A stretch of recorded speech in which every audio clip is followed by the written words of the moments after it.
You'll all be together again next week, Thursday, on August 20th, and you will be meeting with the other two groups, and there are a variety of things that will be happening.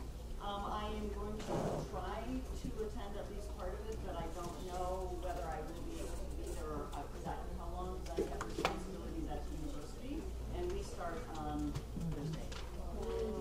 So I have some meetings I have to attend, so I'm going to try to see what I can get out. There's just no way around that Thursday. There's like no way they can reschedule that. It's such a bad day. But everybody got down. That's like our only day to be in our class. Yeah. You can talk to Rob and Jock about it, but that's okay. Yeah. We're going to deal with a couple of things today after we deal with homework, which I am going to limit. I'm going to be really strict about this because we have so much to cover. Because we're bad. Someone said, you look a little stressed this morning. The only reason I'm stressed is that there's so much I want you to have exposure to before you all leave today, and that's okay. So we're going to do as much as we can today. We'll be talking about multi-digit addition and subtraction strategies mostly. But I want to pick up on a few things that we didn't have a chance to finish up with yesterday. So let's start with our homework. So in chapter 4, any questions or comments? Oh wait, let me go back to chapter 3. I had several people who commented to me either in person or on their homework from yesterday about the second homework question that you had about the little girl, the video clip that you had to see, and why did the teacher stop her as she was starting to draw things. Okay, so I want to talk about that because there was some confusion about why she might do that. So why might she do that? Why might she stop? Do you remember that? Yeah. She solved the problem by saying 15, 16, 17, and then when the interviewer asked her, well, how did you do that? She started to draw out the cubes. So what? Okay, so did everyone hear what Sally said? Yeah. Okay. Yeah, sometimes when we ask questions about what the students will do is they will go back to a less sophisticated strategy than they actually use. And often it is because of the way the teacher words the question, although that wasn't the case in this situation. But it might be if you say, oh, show me what you did. If you say, show me what you did, but they did it all in their head. They may go back and actually draw it all out using a direct modeling strategy, which you know they didn't do because they did it in their head. But because they think that you didn't understand their strategy, probably, and so they're trying to help you to see what they did. Yeah. If I recall right, and I could be wrong, didn't the little girl say, I made 15? In my head. So do you think she literally pictured 15 cubes in her head? I think she might have. But that's her way of abstracting. Yeah. So it's a little, it was a very, it's insightful that she actually is thinking about it in her head, but she's visualizing it. Yes? I think it goes back to what you said before about the purpose of your questioning. You know, were you trying to find out the strategy, or were you asking the student to demonstrate how they came up with the problem, or can you show me how you came up with that answer? She wanted to know, why she counted on, not the reason why she held out that 13 to begin with. Right now. Yeah. Right. Yeah. And she wanted to see the actual strategy, and not a strategy that was different than what she did to solve it. But there may be times that you want to say, can you do it in a different way? Or you might want to ask a student to model it or to draw a picture of it so that someone else might be able to understand their strategy. So there are a variety of reasons. I think that Joe's comment is really insightful in terms of what you ask and how you ask it is really about your purpose for your questioning. But if your purpose is to find out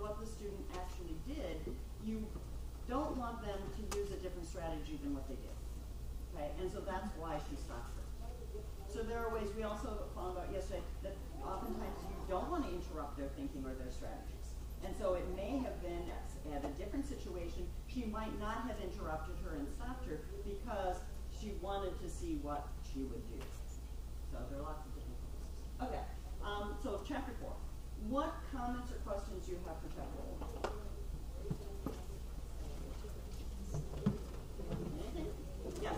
Well, it seems straightforward when you read it, and then you look at a question like, how could you restructure, or what could you do to help the student, to support the student? Like it said, I'm just forgetting the exact wording. I'm looking at problem number 6, and I'm thinking, well, I could do this, and then I was having a discussion with my group, like, now I don't know what else to do. I felt stuck after that. Okay. So I found one strategy. I mean, I could think of one strategy, and then I got stuck. Okay, so let's talk about this. So what did you do to change it? Anyone? Jeanette, why don't you? Well, the first one I remember, you could change the numbers. Maybe the numbers were too large for the student. Maybe if the student had smaller numbers, and I just, for example, 4 tickets cost $24. So if you reduce the numbers, maybe the student could use manipulatives more easily to model the problem. Okay. That was a strategy. Okay, so if it was 4 tickets cost, when you say $24? 24. Okay, how might they solve that problem? How much does 1 ticket cost? 4 tickets cost $24. How much would 1 ticket cost? What might they do? It's a partitive division, and so they might do this, yes. Right? They might do this. Okay. So would that be easier than doing 8 and 56? Yes. Yeah. So lowering number size. Always a good idea. What else? When you change the question, but just the wording, and if you have $56 and want to buy 8 tickets, so instead of the chunking, now they have 8 tickets, they're dividing a little bit easier. So what do you think about that? So you have $56 and you want to buy 8 tickets. How much will each ticket cost? Does that make the wording a little bit easier? I have that down, but then I was second guessing. Why does that make it easier? I could not explain that. Easier. Well, part of it is giving the 56 first, I think, but I think the other piece is it almost gives it kind of an action in terms of you want to buy 8 tickets. Okay. Okay, and then if you're thinking about 8 tickets, how much does each one cost? Sometimes if you have this, how much would 1 ticket cost, that also they start to think about, oh, what does that mean? Yeah. Okay. That makes sense. So just varying the order or some of the wording can make a difference. Anyone have a different way to do it? Yes. I reworded it, but I used dollars and dollars. Okay. Okay. So that they weren't thinking, but that's the tickets and that's dollars. Okay. So what do we do? So I just said if I spent $56 on fair tickets and each ticket cost $7, how many tickets did I buy? Or could I buy? Okay. So how did she change it? $7. Did she? Is it still division? Yeah. It's still division. Is it still primitive division? Now she's made it into measurement division. And for money like that, sometimes that's easier for kids. Think about that the tickets are $7 each. How many can I buy? That's probably a more common situation for them than to start with the total amount and to figure out how much each ticket costs. So by changing that, that could make it easier. Anyone else have a different way to do it? Okay, those are all really good. Come on in, guys.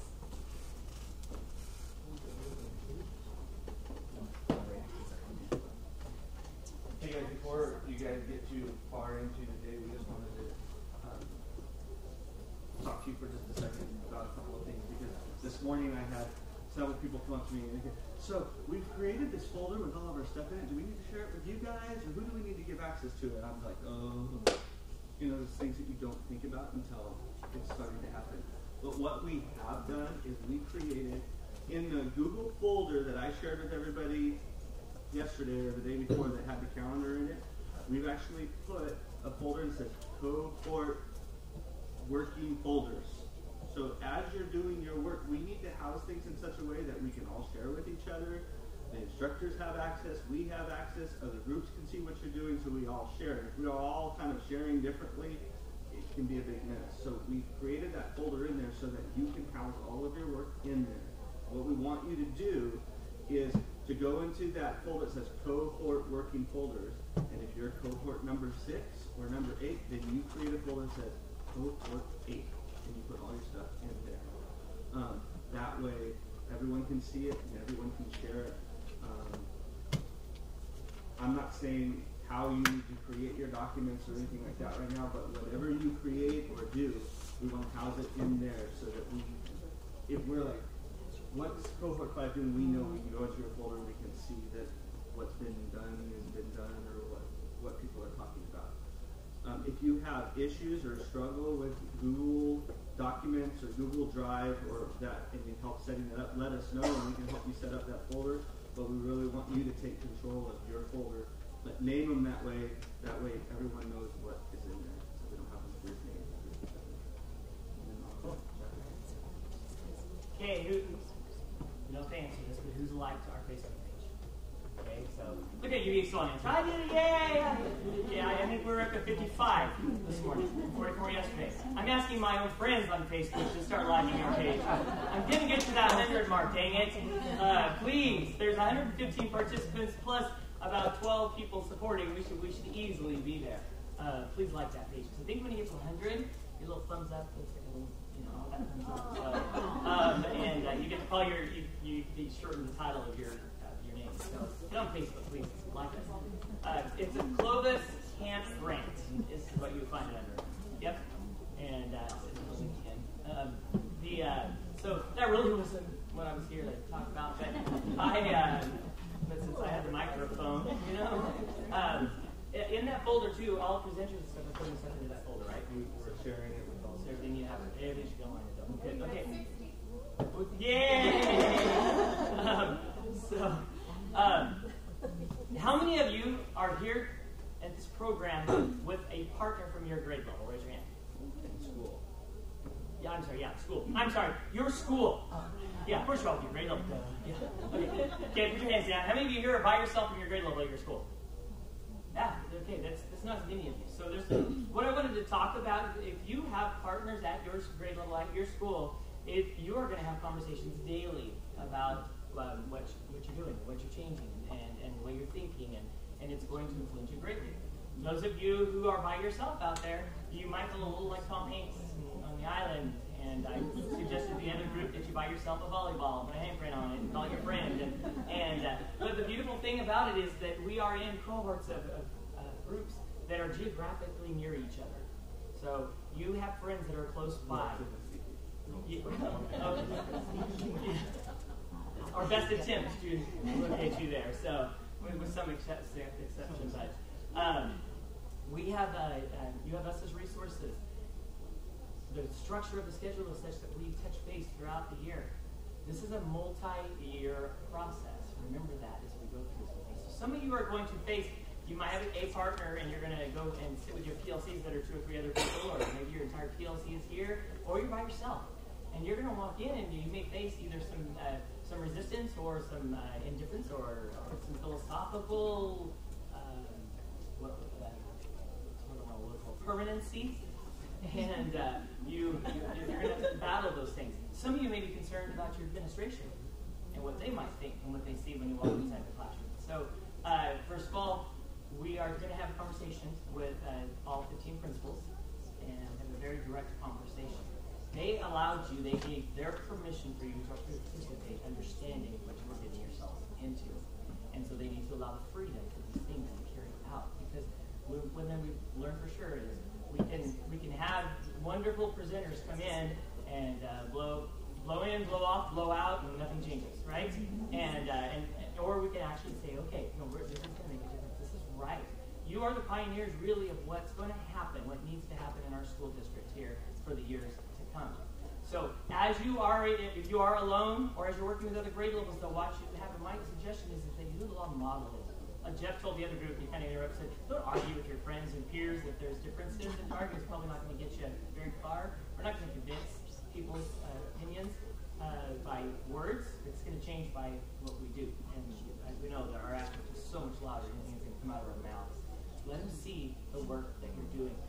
And then we're going to kind of let them know behind the scenes that that's kind of, hey guys, that's the way everyone should be. And all of a sudden you're going to be kind of float up as this model, this leader. I know you didn't sign up to be the leader, but just as a change, but as a change agent, that's what you become, and directly or indirectly. And we'll support you on that. Like I said again, we're here for 3 years, and it's for a purpose to make a real difference in the way we're thinking about mathematics, which is neat. So, questions, thoughts? Yeah, I thought I had heard somewhere that there was going to be some data collected to compare our results and our peer results. So we have 2 people that are here and 2 people that are not.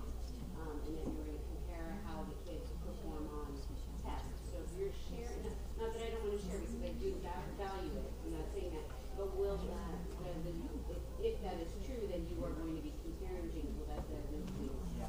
So let me tell you, in the past with this brand, they used to have basically you have a control group and you have independent variables that conflate into this thing, and we look for the differences.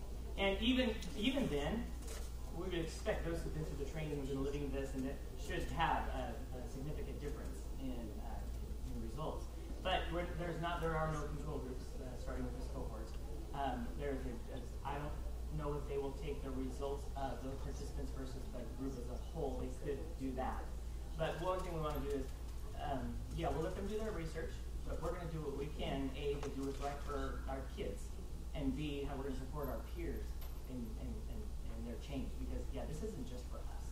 There's 115 of us representing thousands of teachers out there, and we're going to share. That's what we do. And the main way it was explained to me is they're really looking as your knowledge improves, how are the students in the classes that you have, their results improving?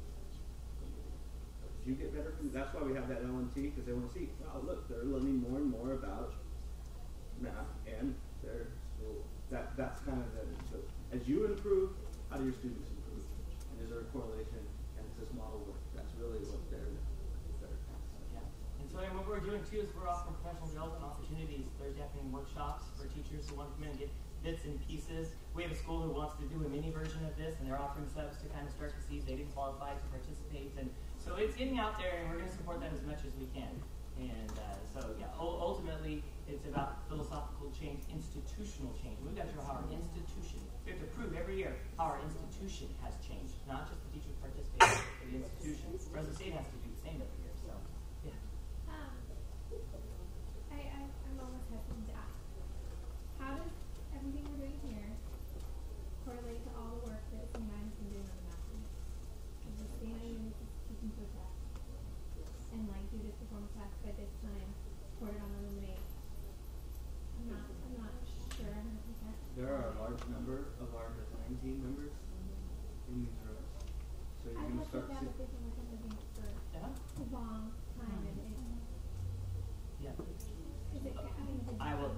Yeah. I mean, ultimately, what are we looking for? We're looking for college and career students at our grade level mastering the standards. So that our units, our assessments will change with time as we learn more, and sometimes it's the end point is not going to be all that different. It's the path that we take to get there, and is what we're looking at changing. Because right now, I think we've got some paths that aren't getting us to where we need to be. But yes, the ICAM will change. The units will change over time. They will support our shifts as we start to shift as an institution. But I need to give you that creative license and understanding that you might not be playing that ICAM game like everyone else is playing the ICAM game. And principals need to know that. And there's going to be honestly a different level of accountability. And we will tell them that, and they will still come and say, and we're going to have to remind them about that again. And but you know what's going to be really great about this is feedback. Lots of feedback. We touch the CBTs regularly. And as we work with you guys and get feedback, and as we grow in knowledge and experience, and as you guys do, there will be a lot of the stuff that you do that's going to affect those curriculum guides here. They will shift. They will shift. And it will be tough for the next A lot of years. the stuff in those units, like the progression of what you should teach, and all of that stuff, I don't know what you've been told, those are recommendations.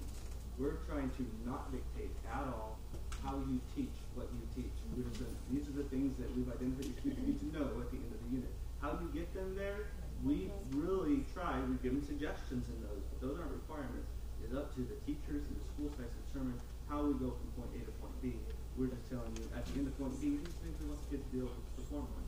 And I guarantee if you're doing what they're telling you to do, your kids are going to breeze through the assessments that are currently being assessed.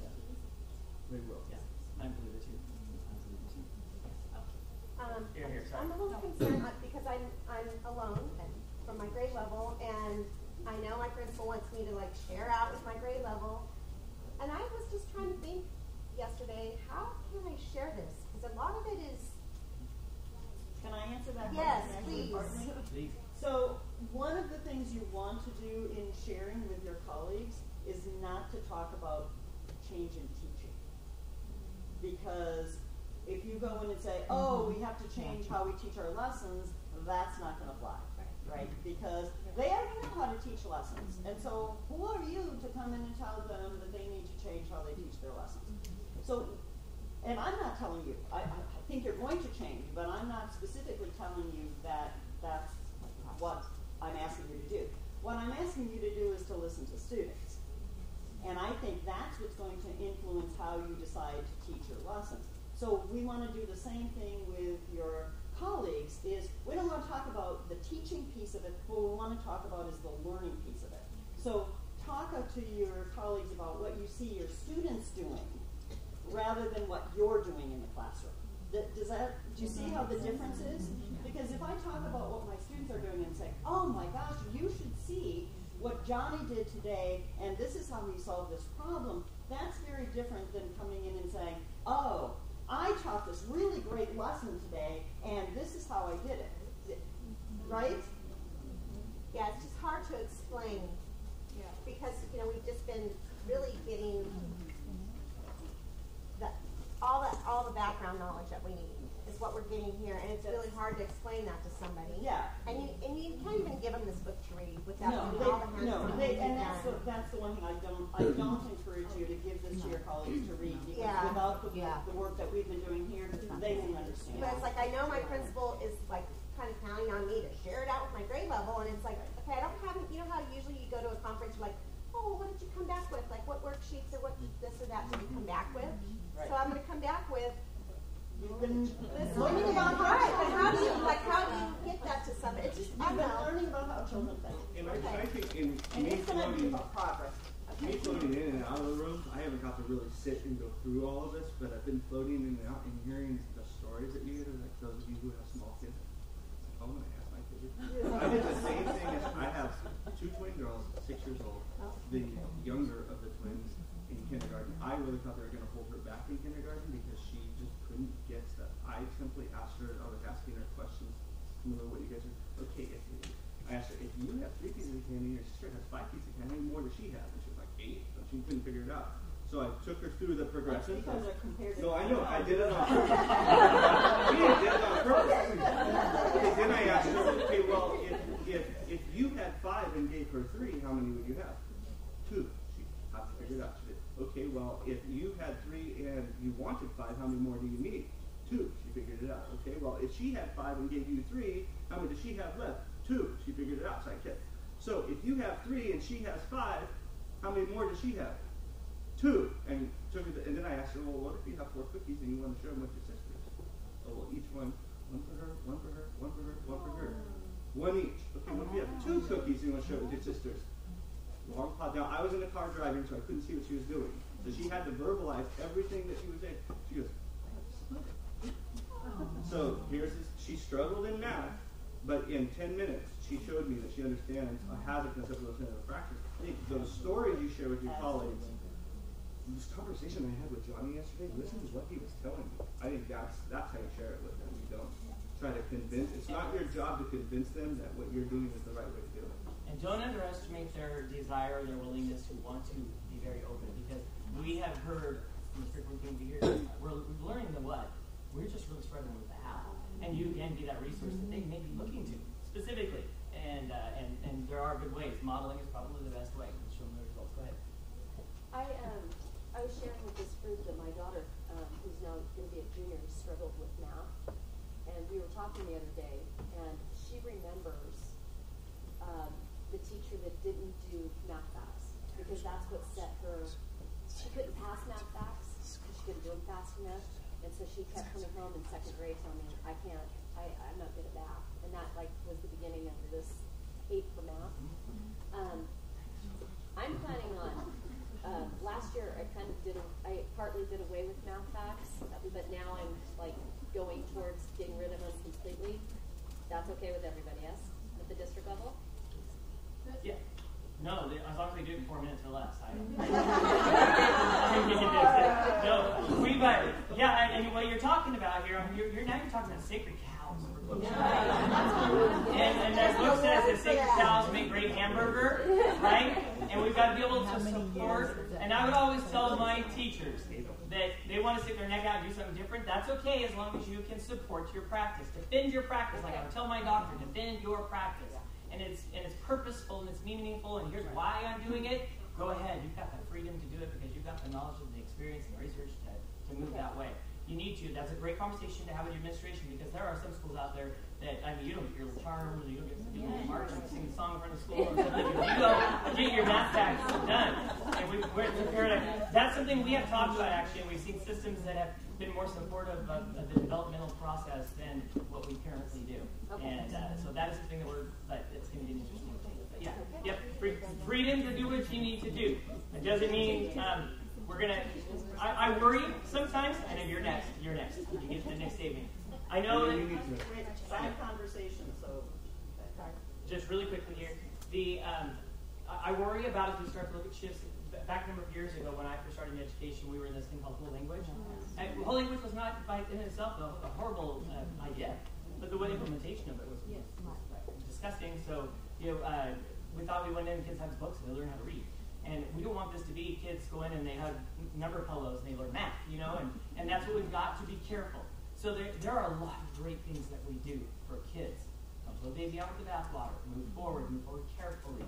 And we don't want to kick against the bricks too much as we move forward. Yes? Okay, mine's kind of like a two-part question. So A, it's okay if our admin comes in and we're looking a little additional, but not 100% proficient or advanced in our teaching in a serious way. It's okay if we happen to mess up and walk into nervous because we're new at this.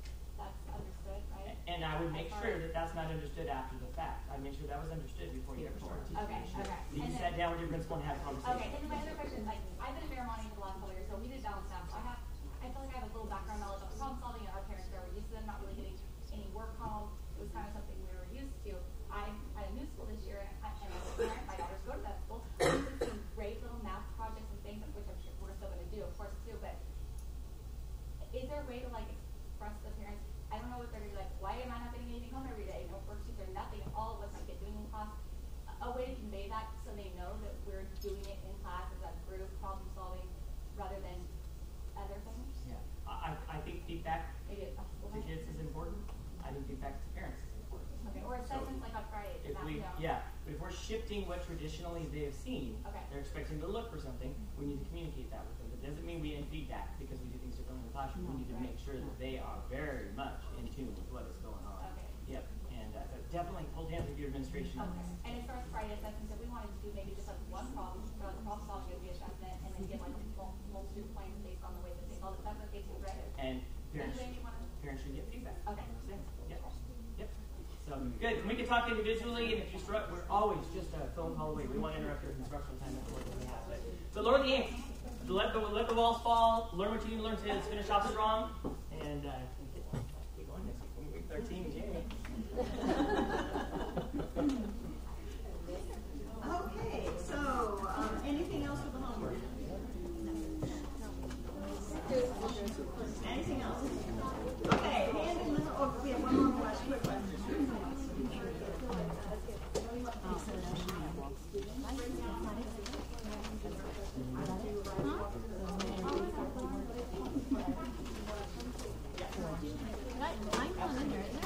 Okay, yeah. So I don't think you all heard Sherry's comment.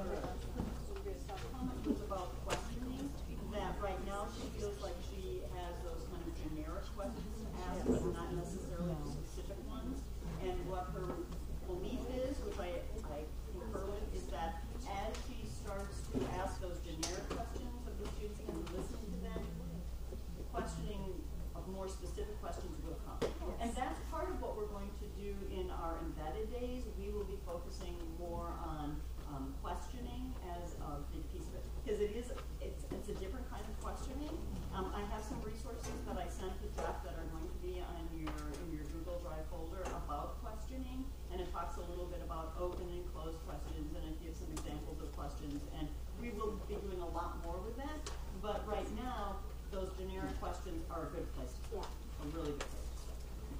don't worry so much. Just be aware of your questioning. And to me, part of the difference is if you can say, did I tell them to do something? Or am I asking them to follow directions? Or am I asking them to think? Those are kind of the two ways that you're going to evaluate your questions. If I'm asking them to follow directions, if when you really want to know about their math thinking, then you're not getting it. Okay? So that's where you want to be aware of your questioning. Directions, thinking. Directions, thinking. Okay? Hand the papers to the ends. Okay. And actually, Cindy, would you collect this one?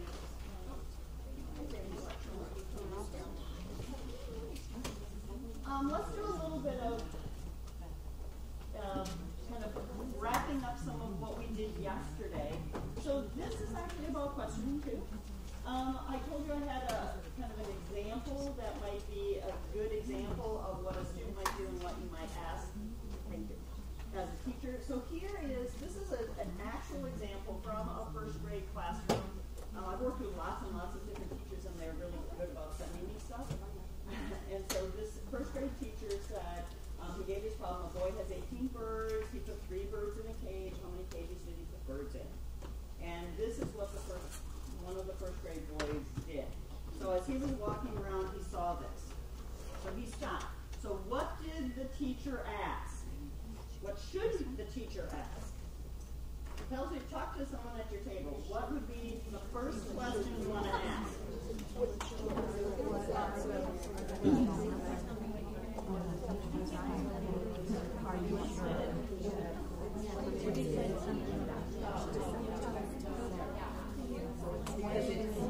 Okay, so what's the first question you're going to ask?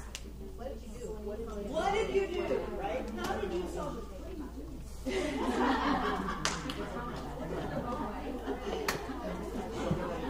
have to be careful not to do that, right? Because immediately you're going, oh my gosh, he doesn't understand this, and so doesn't that come across?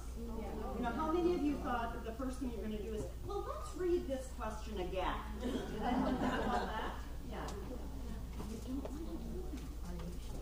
You're making a lot of assumptions about what this child knows. Now, you could be absolutely correct that this child has no clue about what's going on. You don't know. Okay? So you say, well, how did you get this? What did you do? Well, I put 1 bird in each cage. Oh, well, why did you put 1 bird in each cage? Because we have birds and they fight.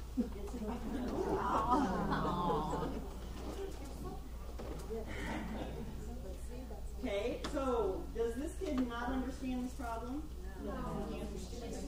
He understands that this is a stupid problem, that it is not real life, and why would I solve it this way? Because I'm going to have those birds killed, or yeah.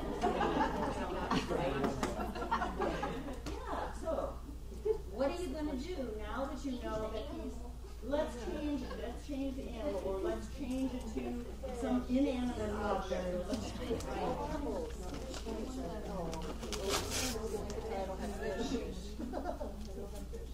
And the thing is that this happens with kids all the time. They bring their prior knowledge into the problem, and what a problem that we think makes so much sense, they're going, why would you ever do that? And even first graders think that, and kindergartners think that. So you can imagine the second and third graders, but they're even more thinking about that. So we have to make sure we're not making assumptions about what they understand based just on this particular work, because they probably know more than we think. So I want you to remember this example. I also want to share a video clip with the multiplication problem, because one of the problems that I had you solve on that sheet where I asked you to solve 3 of them, remember it has the direct modeling, the counting, the number relations. I think it's the very last problem on that page. Or on the second page. It is Sarah. Sarah has 5 boxes. Yes. That's the one. Yes. Okay. So if we were solving that very last problem that Sarah has,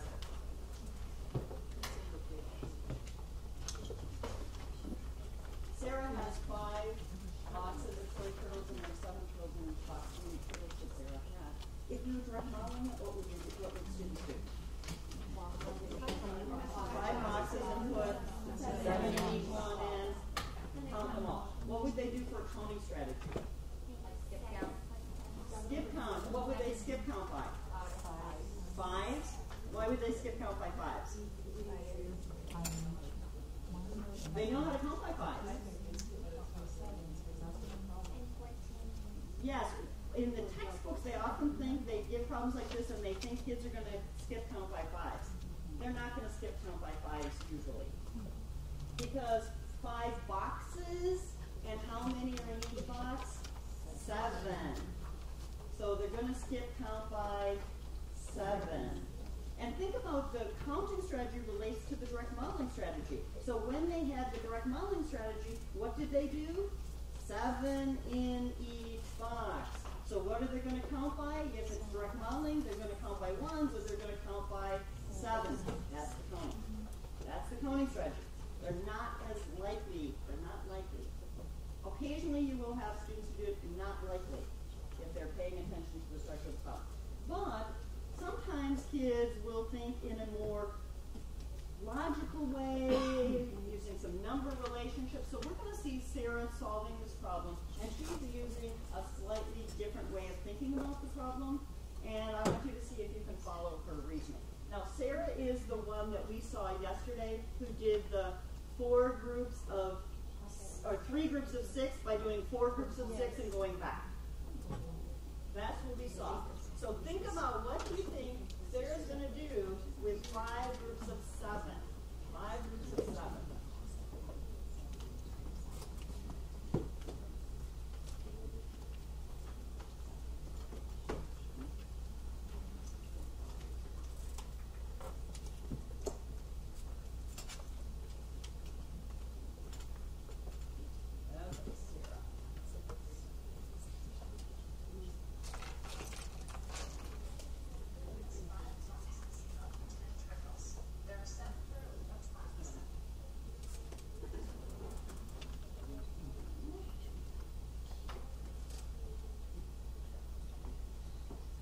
How many turtles does Sarah have?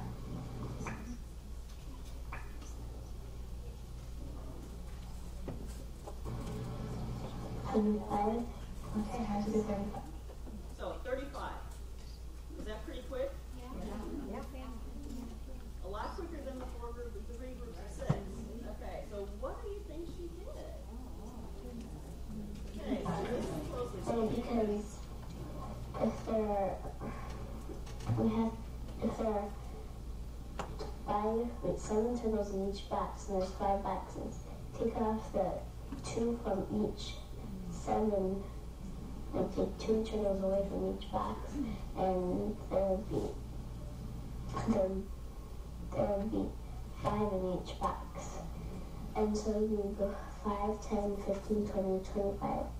But then you would have to add 5 2s, and let's see, 5 1s would be 5, and so you just double it, and so it would be 10. And then if you have 25, then it would be 35. Okay, good job. Good job. Okay, so everyone follow that one? There's no way she did all that in like 2 seconds. Yes. Exactly. She's second grade? She's second grade. She's second grade. What property did she use? Distributive property. She did. She used a distributive property. And so let's look at this, what this could look like if you were trying to explain to other students, because a lot of students wouldn't get her explanation, right? Okay, so let's tie it back to a direct modeling strategy. So here are my 5 groups of 7. Okay. So what did she do? How can we show what she did? She said, oh, okay, I can break these up because I don't count by 7s very well at all. And so I can break these apart, and I still have this. So now what do I have? 5 groups of 5 and 5 groups of 2. And so strategies, which are pretty abstract, back to the direct modeling strategy, then other students have access to it. And what we're starting to do is we're starting to have them see this distributive property in a very concrete way. Because if I have 5 groups of 7, I can split that, right, and have 5 groups of 5 and 5 groups of 2. Yes? So if when she's giving her verbal explanation, let's say you wanted her to go up and show the class, and if she's not able to articulate, it's okay for us to then, as long as we agree with her that this is how she did it, it's okay for us to show it this way in the class in case she can't quite articulate. Sure. And it's trying to support the rest of the class. So this is the questioning, or what we're showing here is very different than if I was just trying to find out what she did, right? So this is supporting everybody else's learning, because the more I can make connections between something that is concrete to something that's abstract, more of my students are going to have that connection. What we tend to do is we stay up with the abstract, or we stay with the concrete. And what we don't do very good is we don't bridge the two. Okay? So we'll have kids, everybody solve things with the cubes, everybody solve things by drawing pictures, everybody solves things by, okay, right? Not everybody needs to. And then then we say, okay, you can't use them anymore. No cubes, because some of the kids say, those are baby tools, we don't use those anymore. Okay, so what happens is we have a lot of concrete, take them away, now leave a lot of abstract. How did they get from here to here? They didn't. So we need to be bridging, and the bridging that we do from concrete to abstract is making that connection with these abstract strategies back to the concrete. And they're tied together so nicely. Right? And we can do that in a couple of ways. We can do it by helping to model it. That's one of our roles as a teacher. But we can also do it by having students who have different range of strategies sharing.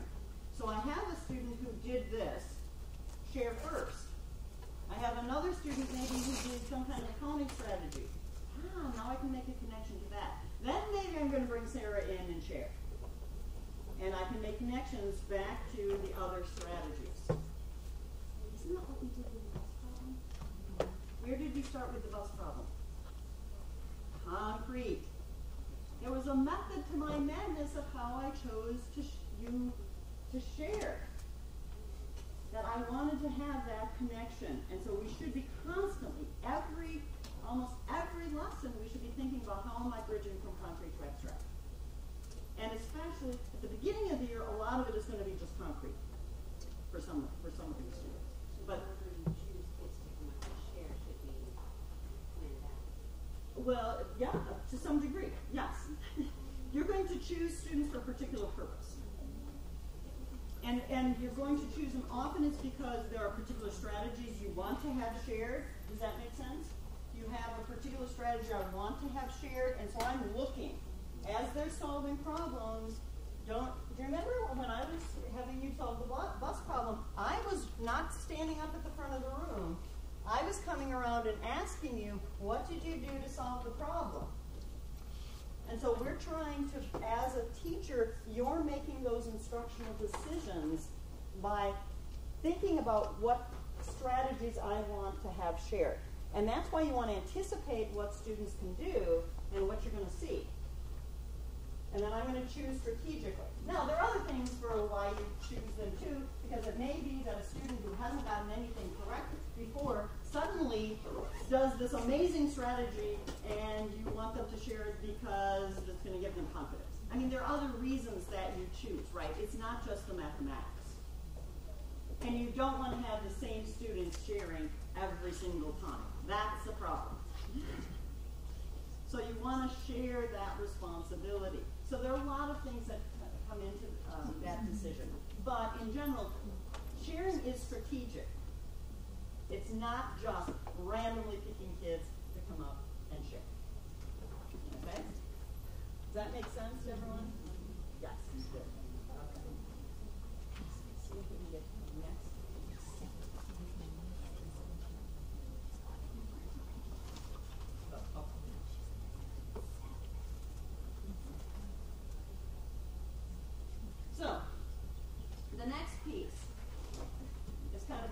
again, this is a little bit of making up what we didn't do yesterday. So in this,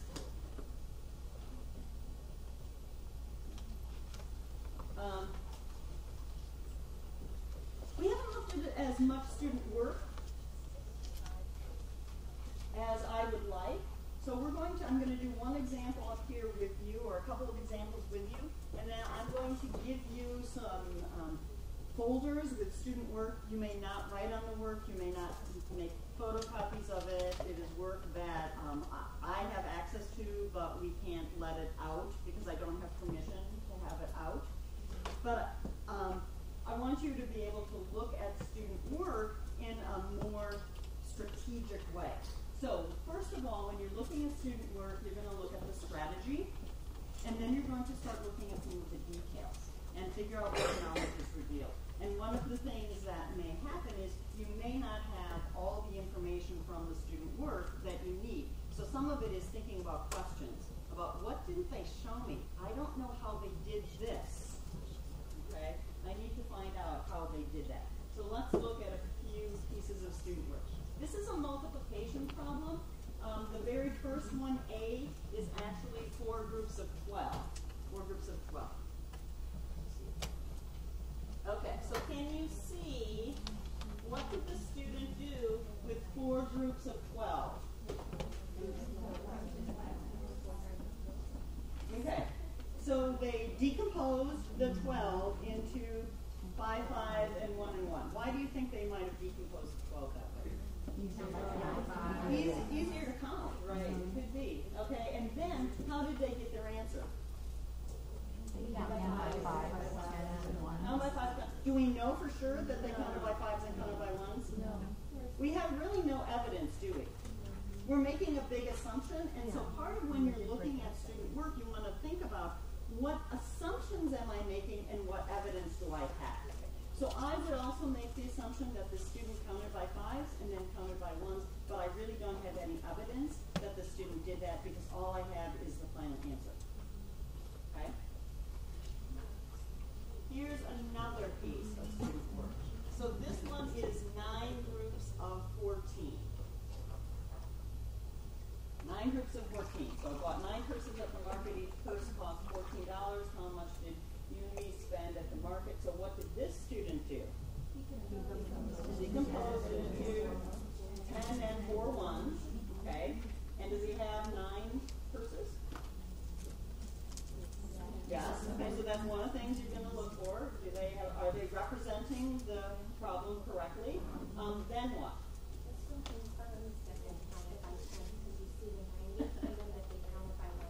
Well, not necessarily by 1. Okay. We're pretty sure they counted by 10s, right? Yeah.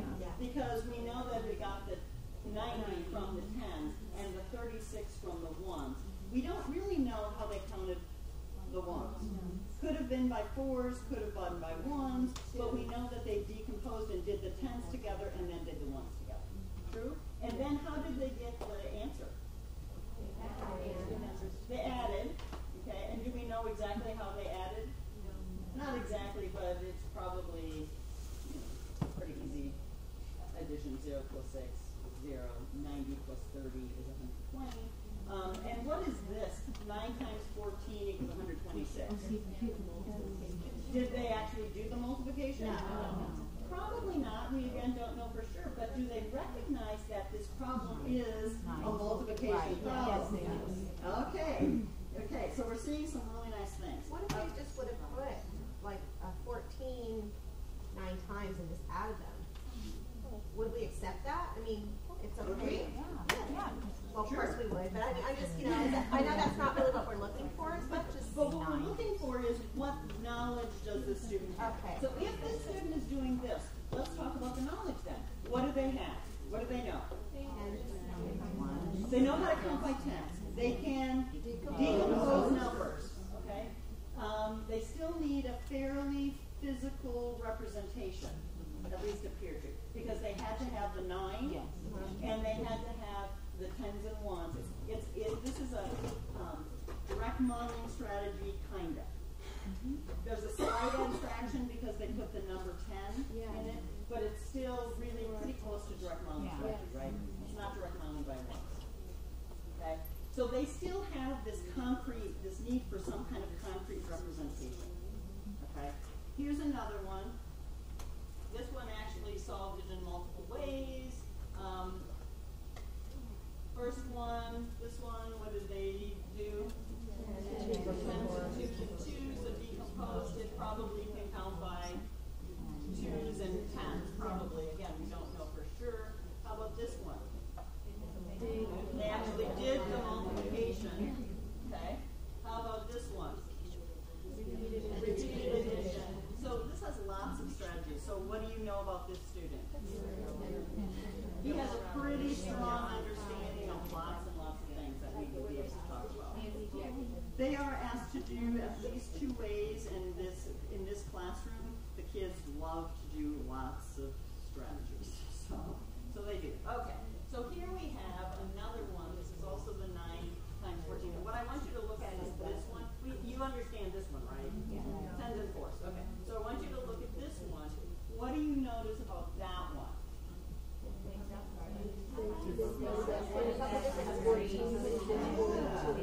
Okay, so they added 14 and 14 and 14 and got 42.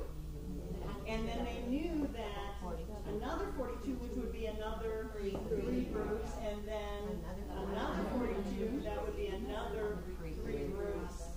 Okay. So what does this student know that is different maybe than the others?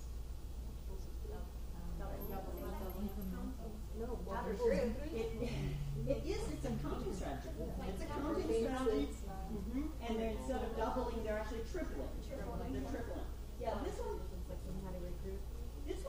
lends itself actually to the associative property of multiplication, which everyone know what the associative property of multiplication is. Yeah, and so it's 9 groups of 14, but really did this. Everyone see that?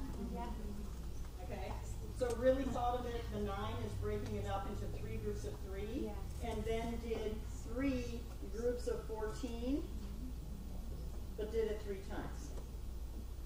Now, this is more advanced than what the student was actually doing because they did it with addition, but this is basically the conceptual understanding. They don't have the mathematics of it, but this is really how she's thinking. Okay? Multiplication. Yay! Okay, I have one more example. Is that incremental also? Pardon? Is that incremental addition like we told us the other day? Well, this would be, again, a counting strategy, but it does show obviously some relational thinking. Did add in a pretty traditional way, the 14s were added in a pretty traditional way. Okay. So we could also say they understand the standard algorithm for addition. Regrouping. Understands regrouping. Okay. So there are a lot of things that do we know exactly how they solved the 84 and 42?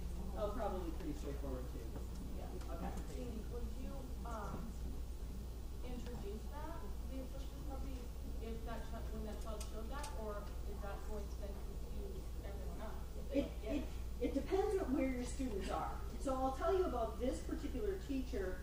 At this point, because this was student work from a classroom embedded day where we took teachers into his classroom, and he did not talk about it at that point because he was not at a point of recognizing it. So we talked about it in our classroom embedded day, and the teachers talked about that. After that, he started to pay attention to it, and he actually did introduce it to his students, and by the end of the year, his 3rd grade students were talking about associative property and distributive property. It just came up naturally because he had students doing it. And he did. So this student, again, solved it multiple ways. And so what do we notice with this strategy? What kind of strategy is it first, this first one? Repeated addition. Repeated addition. And they are doubling. What are they doubling? 14. Are they doubling all the 14s? No, they're doubling the ones. They're doubling the ones. Okay? And then after they double the ones, then they went back and added in the 10s, okay? Again, did the 10s and 4s. What does this one show? 9, 14 times. 14, 9. So what does that tell you about their understanding? Commutative property of multiplication. Here's another one where they did it as 10 groups, 9 groups of 10 and 9 groups of 4. And then if you look down, so they added each of those, the 10s and then the 1s. And then the student came up and asked the teacher, how would I record this in an equation? And so the teacher said, well, tell me what you did. Well, I did 10 times 9. See that? So I did 10 times 9, and then I added 4 times 9. Okay, so that's how you'd write it. And there are parentheses around them just to show that each one is separate and added. So this is, what property is this? Which one is it? Associative or distributive? Distributive. Distributive, because distributive is a property of multiplication over addition. So this is the distributive property, and that's pretty close to how you would write it. Isn't it necessary to teach the jargon of, associative, distributive? Is it necessary? Yeah. I would say that you want to use appropriate academic language, and that's part of the standards for mathematical practice is attention to precision. You don't want to introduce it in a way that is meaningless to the kids, but if you are using appropriate language, then yes, it's actually interesting that the kids will pick it up. I myself forget. I get them confused which one is which. Yeah. Because I don't know that I ever really learned. I remember hearing it, but I just knew what to do. Right. And that's what we want them to know is what to do. Yes, and I Not don't want you necessarily what to it's use called. language. If you're not feeling comfortable with the language, I don't want you to use it wrong. Yeah. Okay? Okay. But that's something that probably, maybe not this year, but maybe in a couple of years, that's going to feel natural to you. Okay. So this is a growth process. This is a process where it takes a long time. I'll tell you right up front, really doing CGI and using a CGI approach where you're really thinking about your students' learning and using that to make instructional decisions, 3 to 5 years. 3 to 5 years. Do not expect it after a year. It's not going to happen after a year. It's not. You will make sufficient growth, and then the second year will be easier, and the third year will be easier, and every year will be easier. And I have teachers who have been doing this for 15 years, and they still are growing and changing every single year because they're learning new things from their kids. Okay, so you're going to look at student work. So let me pull out my folders of work. And I have 1, 2, 3, 4.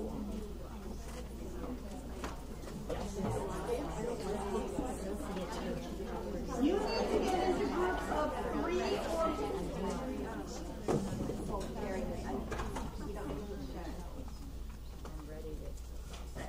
You're going to get into groups of 3 or 4, and again, you may not copy, photograph, distribute this, but what you're going to do is look at the student work and see if you can identify what the strategy is and what the knowledge that's revealed. All of these are from 2nd and 3rd grade students. So once you have your group of 3 or 4, send someone up to pick this up. We are going to talk about it in 20 minutes, but during that 20 minutes, you are also going to take a break. Okay? So, once you have your group 3 or 4 in a group, come on up. Yeah, it has to be 3 or 4 because I don't have enough. That's okay.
She knew every problem, but it was why not give it? Right, exactly. In essence, that's what we're saying, but in essence, but see, then you have to that's a good one.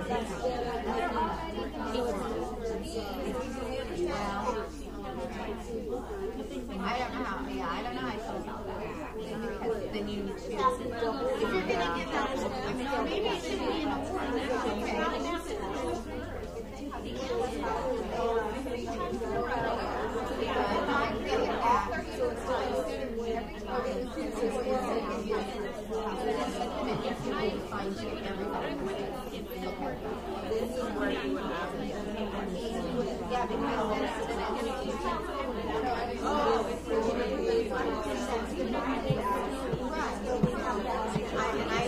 I completely for it needs to be fine-tuned and she knows all of them.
Well, they have it from here.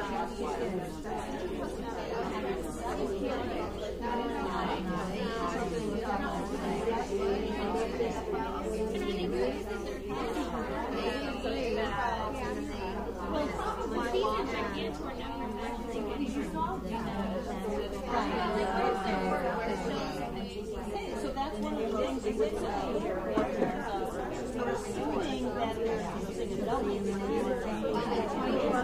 but you don't know that.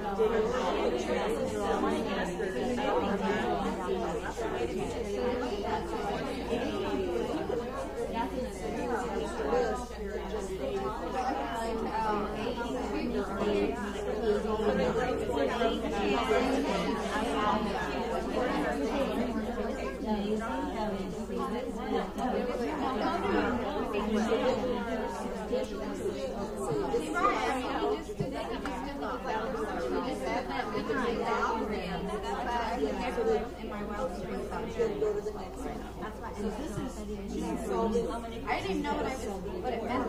I'm not really. I don't think I really.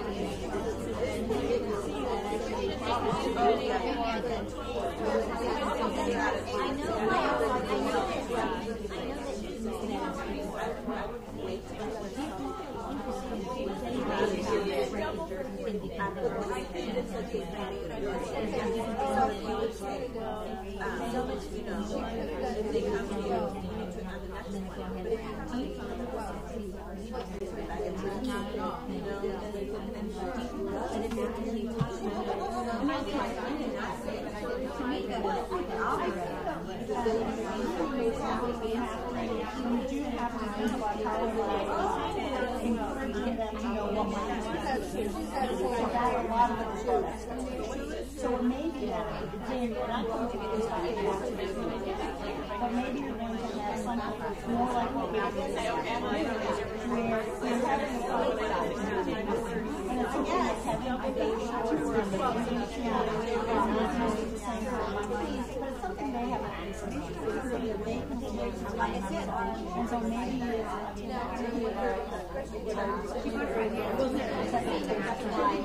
what my kids understand, and maybe it's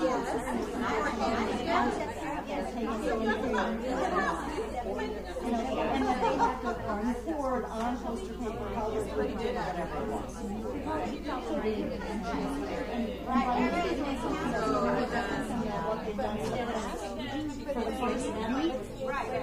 these different and how you expect them so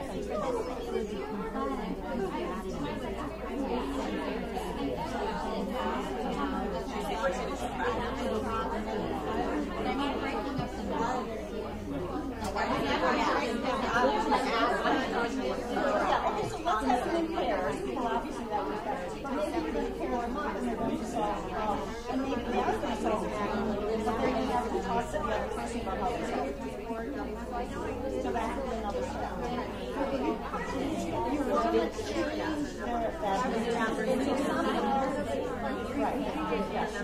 Exactly. Yeah. So somehow you're going to change that in the so think about how you're going to do that. And so maybe it is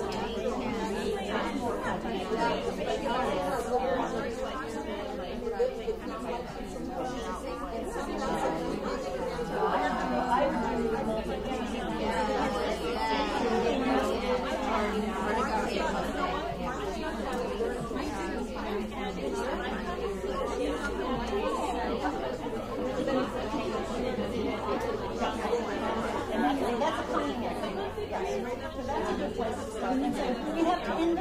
Yes,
I felt like texting you guys. No, I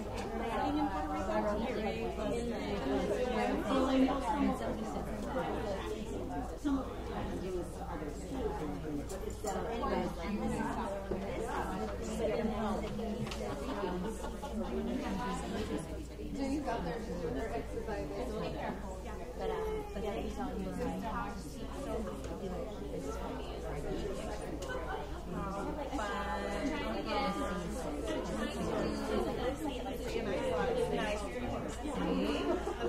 done. That's right. Exactly. Those two are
Pardon me for a second, everybody. There's a memorial service in the building today, so when you go out into the area to do team work, please keep the volume to a minimum. Thanks. Is there a time frame on that? It's the next few hours. Okay. Thanks for that. We'll be quiet. We be quiet.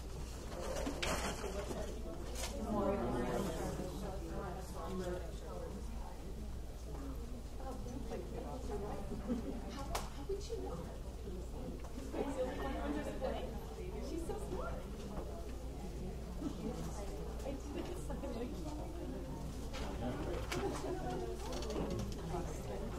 Okay.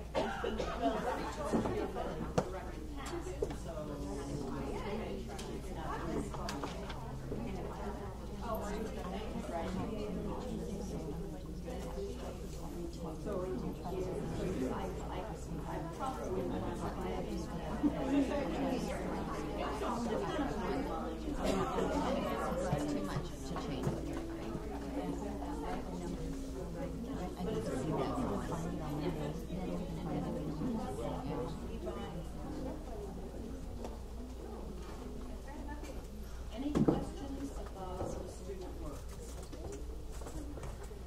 Did it help to try to kind of look at it from, what's the strategy, what are some of the details?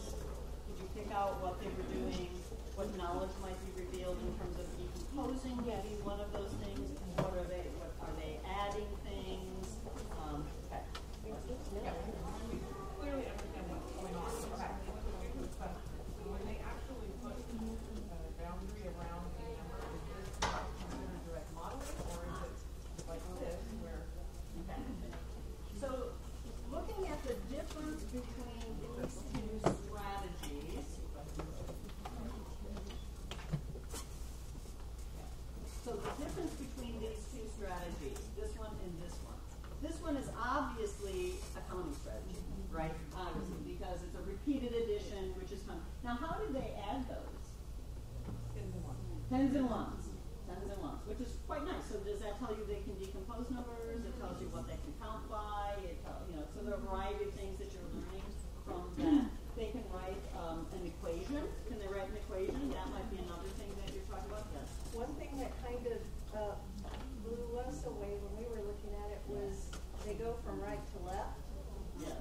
Instead of left to right, like we normally think they should do, but going from right to left when they get into the regular algorithms, then they're going to have it easier than those of us that go from left to right.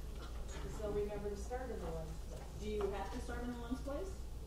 Did they start in the ones place when they added these? No, they started about like in tens. Yeah, when they get to a point where they're, 3,000 times. Okay, but yes, okay, so they're not necessarily going in the order that we would be thinking about it. Yeah. So you have to watch closely because the way they record it is the way they're thinking about it, but it may not be the way I would have recorded it. So this one is really close to that, and basically would be still considered a counting strategy. It's a little bit transitional just because they kind of wanted to visualize it, and so they visualized those, how many, 8 bags with squares, and then they put the numbers in it. It's still a counting strategy, but that may be something you want to comment on. Oh, they still seem to need to visualize the group, where this one they're kind of passive. Okay. So again, as we get into larger numbers, especially, there's these kind of they kind of overlap. It's almost like a Venn diagram in terms of the strategies. Kind of, so there's some overlap in the strategies. Okay. Any others? When you asked if you said the student started with the solution that was on the right, the student that was on the right-hand one, where's right? I don't know right and left. I don't either. She started with the 10. Yes, she started with the 10. But the 2s were first underneath, so how did she decide she started with the 10? Oh, that's a good question. So let me see it again. Which one? The one we just. It was Mary. Because it looked like she added the 2s up first, and then the 10s are underneath. So. Oh, she may have. You're right. She may have done the ones first. Because she may have. That's what I meant. Yeah, she may have. Yeah. Okay. It's typical that kids actually tend to start with a larger number first, but you're right. It looks like this one she did. All right. And it doesn't really matter. I just wanted to know your thinking. Yes. Yes. Again, we don't know for sure because she might have done the 10s first. Because unless she counted on, no, because she separated them, she counted them the 80 and then the 60. But very likely it's because of the way it's recorded. Okay. Thank you. Okay.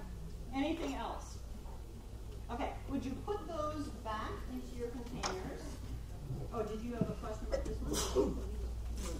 Oh, okay. So, yeah, how many of you noticed this one, which is a little hard to see, but it is 16 groups of 43. And so what are they doing?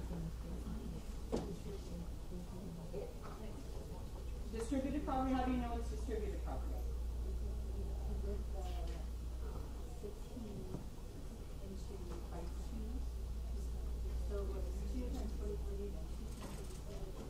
Okay, so let's record that. Okay, so the problem is 16 times 43. So what did this student do? 2 times 43. Well, and then took that answer and multiplied it by 2. And then took that answer and multiplied it by 2. And took that answer and multiplied it by 2. Okay, so is that the distributive property?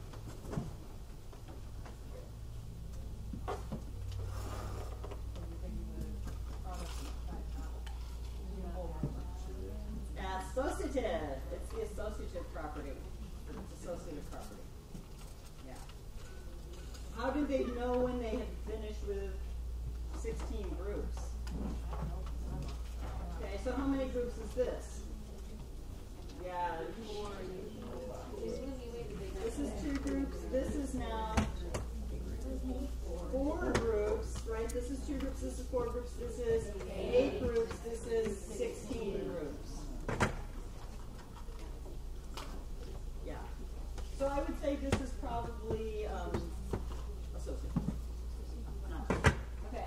Any other? And do you know how they added each of those, doubled each of them? So how did the student add 86 and 86? Do we know? You can't tell. And so those are things you want to be paying attention to that sometimes you don't know as much about the strategy as you would like. And so you could say, I assume, or I think that, or it seems like, but you don't really have evidence. You don't really know exactly how they calculated it because that's just not there. Okay? So I will collect those in just a minute. What you're going to do, we're going to do next.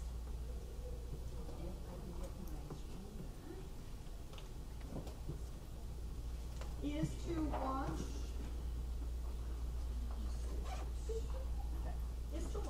Rita solving a problem. And here's what you want to do. And then can I have you? So this video clip that you're going to see is from September, December, and May. Rita is a 3rd grade student. She was interviewed in September and May. And in December, we're going to see a small clip of a classroom. And with focus on Rita. So what I want you to look for is what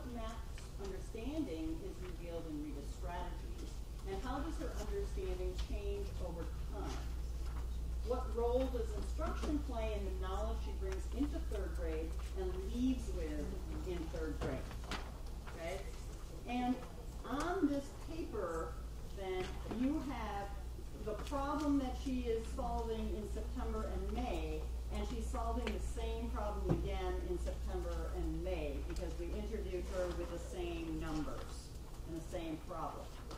I'm going to start on the second problem, so we're not going to see the first problem in September. We're going to start with a separate result unknown with 45 and 27.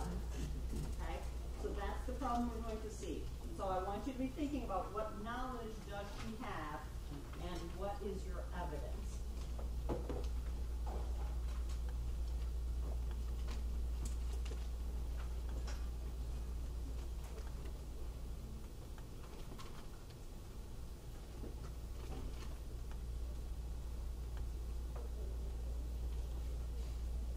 Lucy ordered 45 cupcakes for her birthday party. At the party for guests, ate 27 cupcakes. How many cupcakes did Lucy have left over?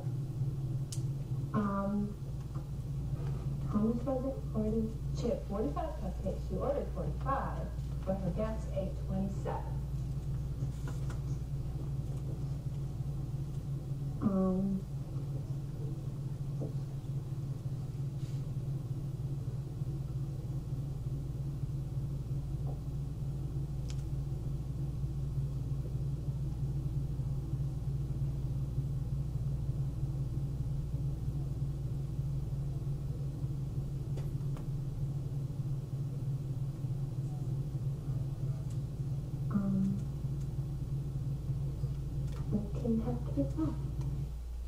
Okay, talking to table groups, what did she do to solve this problem and what math understanding does she have? Right. However, she did not get to say specifically seven, so she has to count in her head on her board.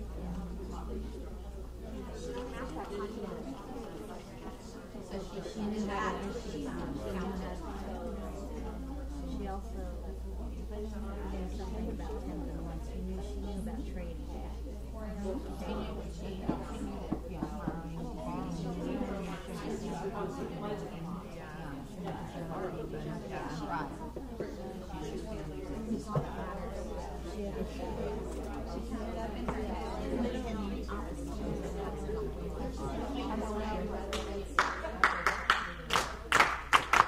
Okay, so what does she know? What's one thing she knows? She knows how to regroup. Okay, everyone agree with that? She knows how to regroup? You know. You don't think so? I wasn't comfortable that she really understands the process. Do we know whether she understands the process? No. She knows how to process and place values to make it one number less and put it one here. Okay. But does she really conceptualize that idea? What do you think? Does she really understand it? We're going to have to ask her. Okay, which we're going to do in just a minute. Okay. What else do you know about her, though, just from this much? She can subtract. Okay. Sherry had another idea. She knew right away that was the problem. Yeah, she knew what the problem situation was, right? And so she immediately went to subtraction for it. What else? She lost that fluency. It took her a long time to figure out that 13 minus 7. Yeah, I heard that from all of the groups. She lacks a certain fact fluency because she had trouble a long time to get to 15 minus 7. Okay. Anything else? Probably counting. Probably counting. We don't know for sure. Anything else? So how are we going to know what she knows about this procedure? What are we going to ask her? Yay! Can you tell me how you solve this problem? Okay, so let's listen to her. And as you listen to her, I want you to think about your next question. And what your next question is going to be is related to what she says. So you're going to try to listen and use her language as much as possible. Okay, so what did she say? Can you explain to me what you did right there? I didn't have enough to take 5, take away 7. So I traded it in with this and I turned it in with 3. And I put 1 there, and 15 take away 7 is 8. And 3 take away 2 is 1, so I knew it was 18. Okay, so now what do you think? Does she understand it? She said a 1. She understands the procedure. Everyone agrees she understands the procedure? Or does she just know the rules of the procedure? She said the 1, she didn't say I traded it 10 and put it and added it to the 5 to make 15. Okay, so I traded it 1, and what else? Why did she have to do that? Did she say? Didn't have enough. Okay.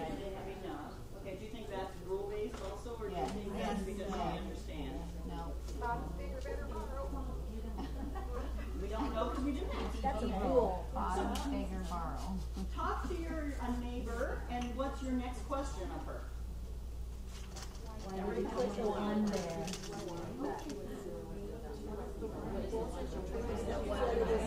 What does that mean?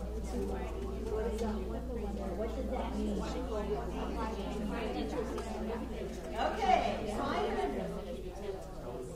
I heard a lot of people asking about the one. So what are some of the questions we could ask about the one? You were asking about the one. Lena, you had a question. What does the one mean? What does the one mean, and where's the one? The one next to the 5, right? That's when you'd be pointing. What does the one mean? How many thought of that? Anyone have another question about the one? So, anyone say, why did you put the one there? Why did you put the one there? Any other questions? Did anyone ask about the 4 and the 3? Why did you cross off of it? Why did you cross up the 4 and put a 3? Why did you cross off 3? Okay, why did you put a 3? Anything else? Did anyone think about what's the 3 mean? Yeah, because she didn't say. What's the value? The value of the 1, the value of the 3, the value of the 4, those would all be good questions. So let's hear, yeah, go ahead. Jeannie, what a good question also is, how did you know you didn't have enough? How did you know you didn't have enough? That could be an interesting question. Sure. Any other questions? Okay. So again, you're using her language, so that's really good. Let's see what the interviewer does. You said, let's see, 5 take. You didn't have enough to do 5 takeaways, and I understand that. So you took some from here. Yeah. And you put 3 here. Yeah. Okay. So how many did you take from here? 1.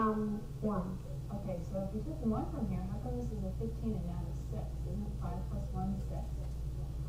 Because I put it a 1 there, and it was 15. Well, how come you can make it a 15 if you just took 1?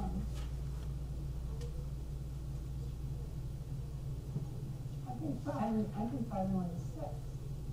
Because it still wouldn't be enough. Oh, okay. And so I put 15, the answer was 8, and then I had to take away 1 from this. From the 4 here? Yeah, and I put it 3, and 3 take away 2 is 1, so 18. Good work.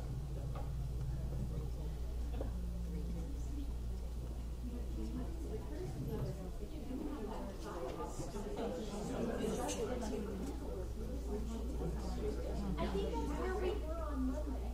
On Monday, I feel like that's where we were. Where this little girl is, that's where we were in our understanding of CGI. This is like an analogy to me.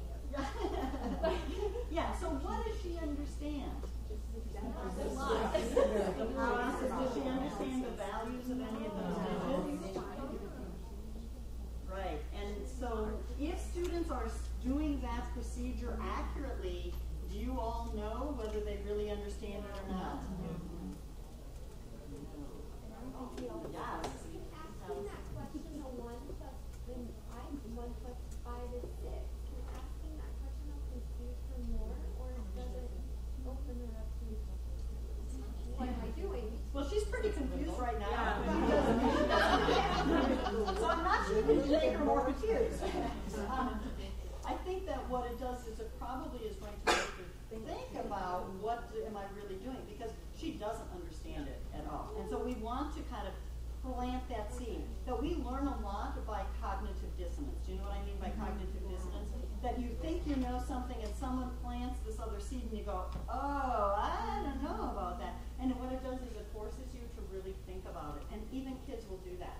And so we actually learn a lot if we have cognitive dissonance. Now, we don't want it to be so extreme that it actually makes them stop doing anything. And so you have to be careful about that productive struggle, that frustration level. But I think that it is a positive to have her thinking about it. Can you tell her that she got the answer right first, just so she's not going to Well, do we need to tell her that the answer's right? That's not the point. Does it matter if the answer's right? Well, I guess I'm just nice. Like, I wouldn't want her to then feel like I did it wrong. Does she think she did it wrong? I don't know. I mean, I think she thinks she did it right. Right. She might be starting to kind of doubt herself because she's asking. Yeah, she's like, Can you clarify what question you would ask regarding her not understanding that she's taking a 10? well, at this point, I would just leave I was working with a whole class, then it's going to come up because other students are probably going to share, and I might ask to the whole class. Okay, does everyone agree that you're just taking one from that? Okay. And that's the nice thing about a class, which is very different with an interview. You know, sometimes you think, oh, it's so nice to be able to sit down with one individual child and just to ask them questions. Yeah, it is. But the disadvantage is you don't have anyone else in there to be able to help them to think this through. So what you see with the interviews, a lot of it is those are exactly the kinds of questions you want to be asking in your classroom all the time with the whole class or with individual students. It's just hard for us to get that with video clips, that you're not distracted by the whole class. And that if you can do those kinds of questions with one student, you're more likely to be able to do it with the whole class. But so you kind of have to practice almost a little bit with thinking about it with one student. Okay, so right now, part of it is, I know that she has difficulty with this, but I'm not going to deal, this is not an instructional setting. Right now, this was just an assessment. This was just an assessment. So to try to figure out how bound she is to the procedure and what she does understand about procedure, the next problem that was given is the one on your page which says separate results unknown with 400 minus 294. And how many of you told me earlier in the week that those zeros are really problematic? Oh, yeah. Yes. And we often see if a student can do the 2 digits correctly, that as soon as you put in 3 digits or put in 3 digits with any zeros in it, it breaks down. Yeah. So this is kind of a nice assessment to be able to see, okay, does she understand the procedure for this, even though she doesn't understand what it means, or is it totally breaking down? So let's see what she does for this one. One summer, TJ shaved $400. At the end of the summer, she spent $294 on a new bike. How much money did TJ have then? 400. Take away, You want to know how much the bike cost? $294. She spent $294 on a bike. and at 0 and 4, you can't take away that, and I can't take away that because it's not possible because it's a 0 and you can't take anything away from 0 unless it was -1. And then I would have to take it over that because that's the only one.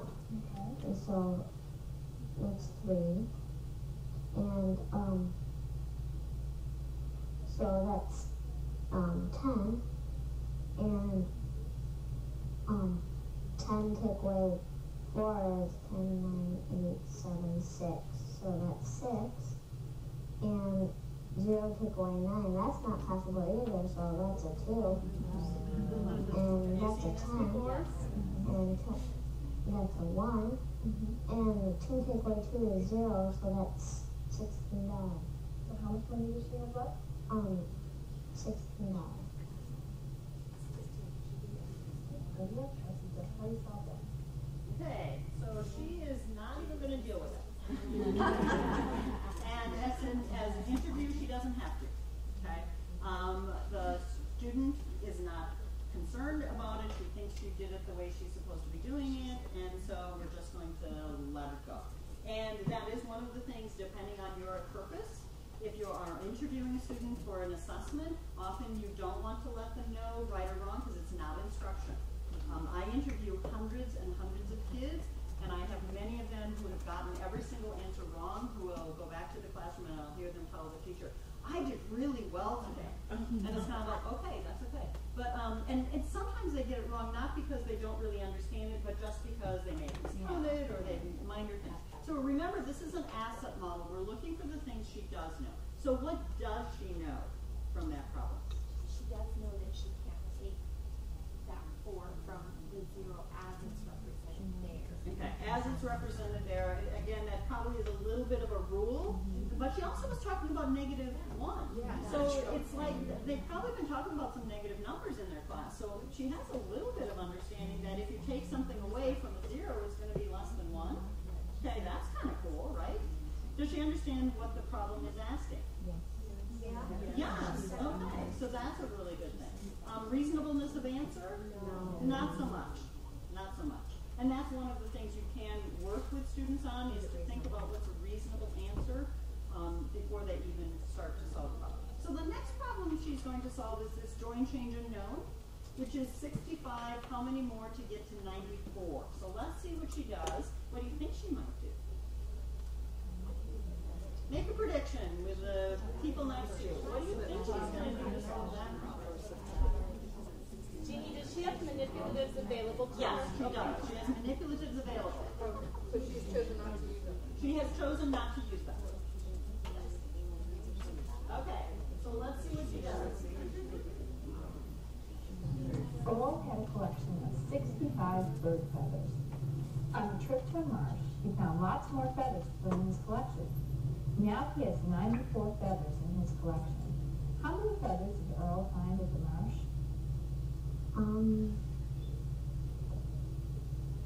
So he had what? He started off with 65 feathers. 1, 2, 3, 4, 5, 6. 1, 2, 3, 4, 5.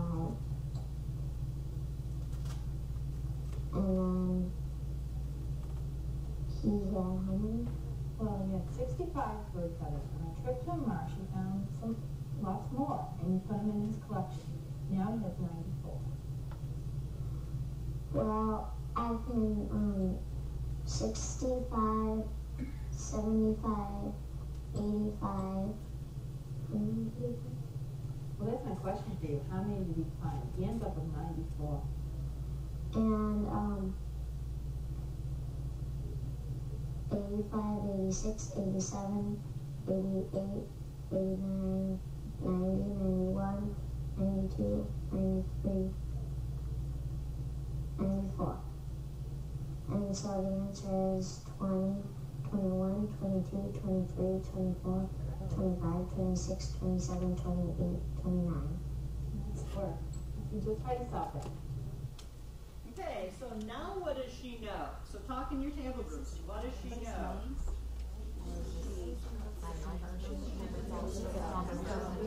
Now she knows it's all the number because represents the number 16.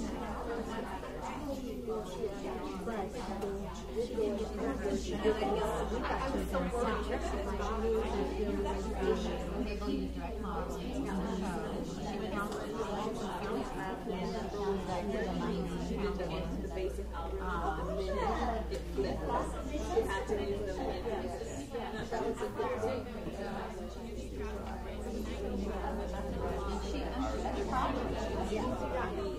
The problem is, he was able to say,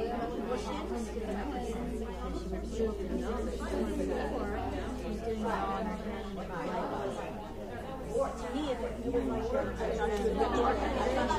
many times kids don't see that as a number, they just see it as separate numbers.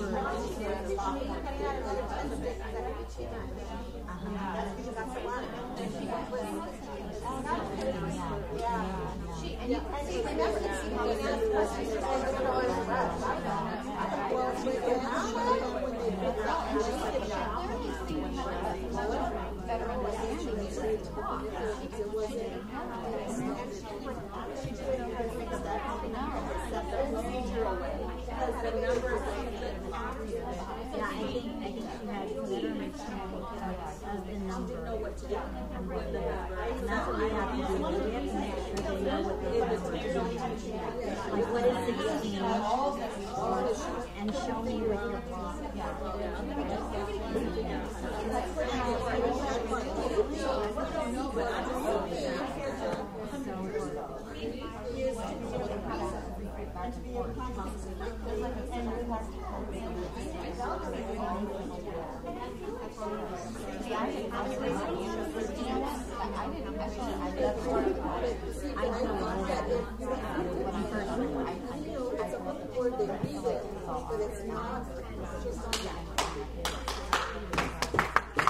Okay, so what does she know? We're going to start one thing in the back table. What does she knows. She had the forethought to separate the files. Okay, she kept them separate. What strategy did she use? Direct modeling. Direct modeling. So she built the first set, and then she kept adding on until she got to the 94. And Pretty she good kept understanding of tens because she didn't just add another 10 to go to 95. She went, oh, it'll be over. So she started in the ones and still was able to, like I probably would have had to ask again, how many? Because she was talking to her and she kept with her focus. Yeah, so good. She had a good understanding of tens because she tried another 10. Any other evidence that she has a pretty good understanding of tens? She went from 65 to 75. So she can count on 10 from any number, or at least from 65. But we're assuming that if it's not just the decade number, so that's pretty good. What else? Yeah, she didn't have to go back and say 10, 20. And in fact, when she pulled out the 65, how did she pull out the 65? Did you know this? 1, 2, 3, 4, 5, 6. So she's thinking of those tens as a unit of 10, and she can count it as one item, but it still has 10 items in it, which is pretty good. So she's actually revealing a lot of base 10 understanding that we didn't see in her standard algorithm. Not at all. She needs manipulatives. She needs manipulatives because the knowledge that she has, she's learning it often from manipulating those materials. Right. That's giving her a better understanding of what those numbers actually mean. She's third grade. Can we let them just keep using manipulatives in third grade? Of course, in fact, they should be still using that. Jeanette. We asked in our groups, I asked, why would she go to manipulatives with this problem where she wouldn't go? And Dora, I thought, was a brilliant answer. And Dora suggested, we don't know, she didn't know how to set up the problem. That was that, and so maybe that made the difference for why she would go to manipulatives over the standard algorithm, which she could do. So the problem type changed what she did. So think about that when you're going back to your classroom. What kinds of problem types are you going to use in that first week? If you give them ones that are kind of standard, they often will go back to the standard way that they've been doing things in the past. And if you're trying to get them away from it, that first week, you want to give them problem types that they're not as comfortable with. You want to give them problem types that are going to be ones that they don't have a standard algorithm for. So what kind of problem type is this one? Join, change, unknown. So you might be giving them join, change, unknown problems. Other problem types that they probably have not dealt with in first grade or second grade would be multiplication and division. And as long as you keep the numbers relatively small, your students can do those problems, and they'll probably go back and direct model them. And that direct modeling gives them permission to use materials in a way that is going to help them to build their understanding. So you want to think about that at the beginning of the year, I want to not give them those standard problems in the standard way. I want to give different problem types than they're used to, or multiple step problems. Multiple step problems. If you go back into the kindergarten interview sheet that I gave you, remember the data on the kindergarten? That there are some multiple step problems. Like, I have 3 packages of cookies. There are 4 cookies in each one. If I ate 5 cookies, how many cookies are left? Those kinds of things that have multiple steps. And you can encourage them to model. The bus problem even is one that you might want to try. Let's do Pam and then Nina. Okay, so I'm moving up to third grade this year. When is the new idea? When is the standard algorithm? Where is it in the standard? Where is the standard algorithm for subtraction in the standards? Not until fourth grade. That's pretty awesome to be able to let that go. Where's the standard algorithm for addition in the standards? Fourth grade. Wow. Yes. You are not responsible for the standard algorithms. In addition to subtraction. Yeah, why is it on our test? That's it's on all our tests. But some of them they could use manipulatives. Do they have to, even though the problem may be set up that way, do they have to use the standard algorithm to solve it? Do they? No, they don't. They don't show their If it's in a word problem form. They have to show their work. Does it have to be the standard algorithm? No, it's not. But So they should have been able to live on their desk at all times. Lisa. For example, one of the questions like on the SBAC might be like 4 plus 3. Show me or give me 2 ways to solve this. If they've never seen 4 plus 3, they're not going to give you 2 ways to do anything. Okay. They haven't seen it. Remember, we're talking about 2 different things. I'm not talking about number sentences. When I'm talking about algorithm, the algorithm is the procedure.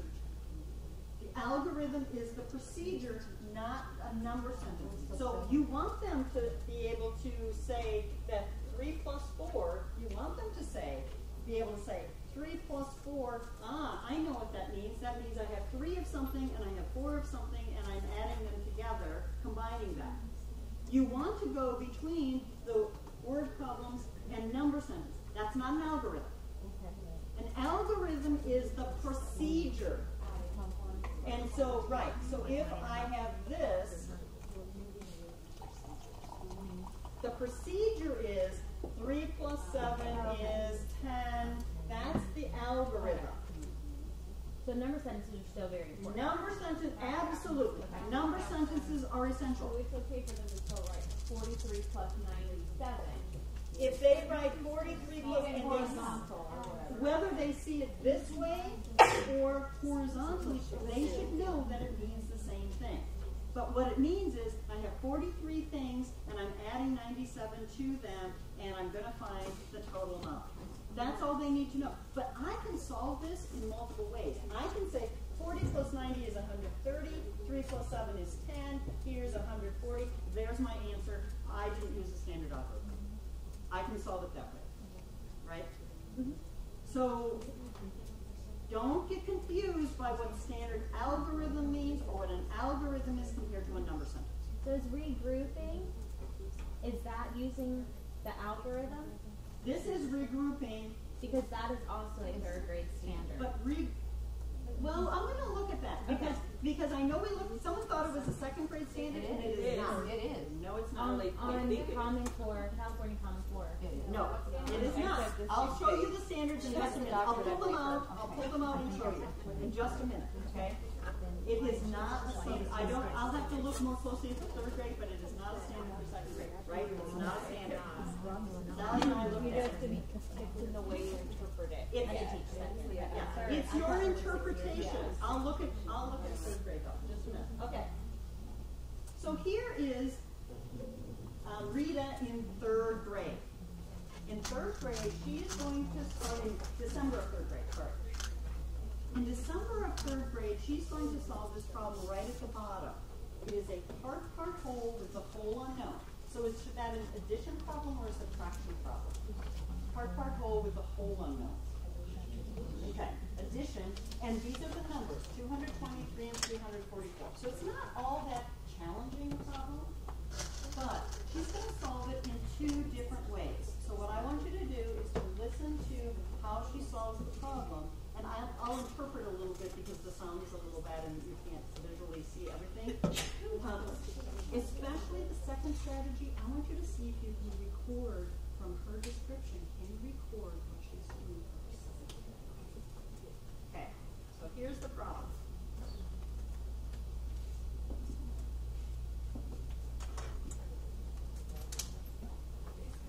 Okay, that's the problem.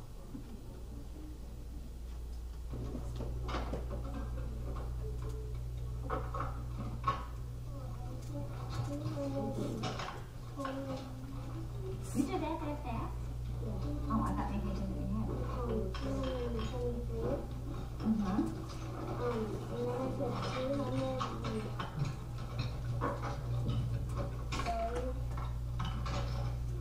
Okay, so she's putting out base 10 materials.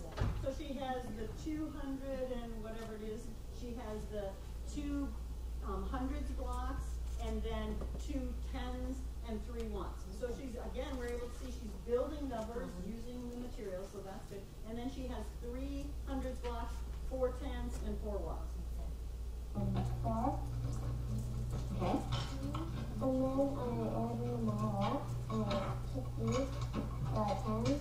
I took the ones and I put those together. And then I put this right here to match it up to see if I had another 100, but I didn't. Okay. And then I counted 100, 200, 300, 400, 500, 510, 520, 530, 540, 550, 560, 561, 562, 563, 564, 565, 566, 567. Nice. And then I did it in my head. And what did you do in your head? Okay, so she did it with the materials. Okay, and in this classroom, the expectation is that they use more than one strategy to solve the problem. And what that does is it encourages students to expand their strategy base. And especially with second and third grade, you can do that. First grade and kindergarten, they may not have more than one strategy. But in second and third grade, you can start to expand it. Initially by encouraging them, can you find another way to do this? And then at some point, you kind of say, okay, for this problem, everyone has to find at least 2 ways. And you saw with the work that I showed you, kind of get you thinking, that most of the students are using multiple strategies. Once they get that idea, they love doing it in more than one way. Okay, so here's her strategy that is in her head, or at least more in her head, after she solved it with base 10 blocks. Listen and see if you can record it. I took the 220 and then 300, and that would be 520. And then 520 plus 40 is 560. And then 560 plus 4 is 564. And then 564 plus 3 is 567. Nice. Very nice. You got the same answer both ways? Good. Very nice. Okay, in your table group, see if you can figure out what her strategy was for her second way. How much she added that? She said 220 plus 300 over 520. She said 520. Say it again. She said 220 plus 300 is 520. And then she said 520 plus 40, or just over 300, gave her 560, and I kind of got lost. I think she said 560 plus 4 more, and gave her 564, and then after that I lost what she said.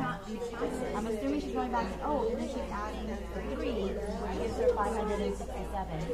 She was adding the 4 plus 3 and counting on. She really had a grasp on it.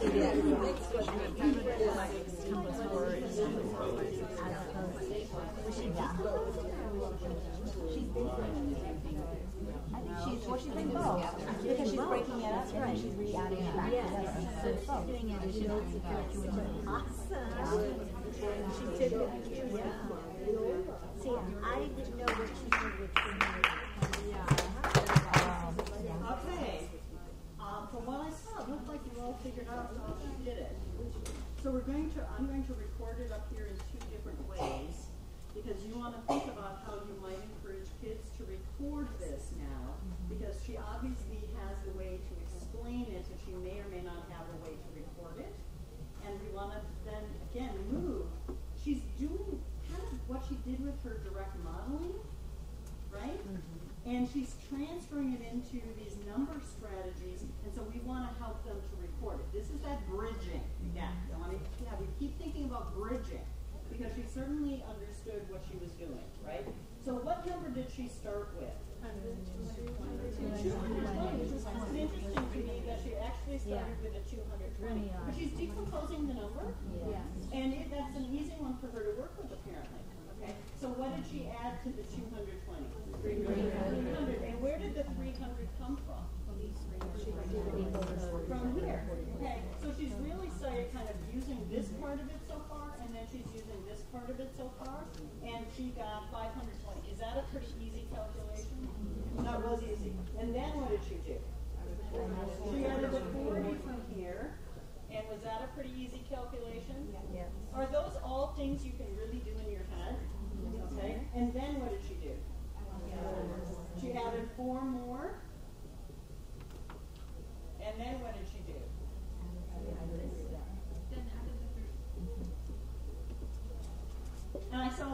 you recorded it like this.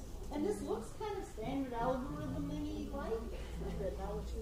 It's just multiple steps. But this is one way that you could encourage kids to record what they're doing. And you can do it by having them explain to you first, and then you can record it for them.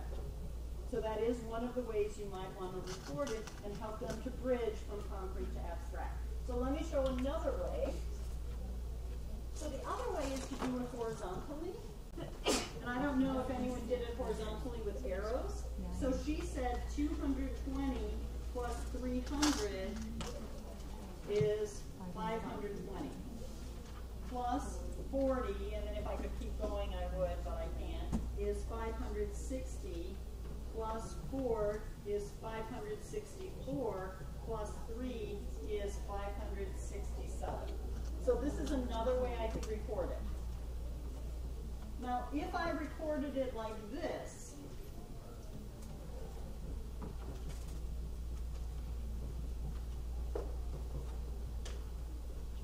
what do you think?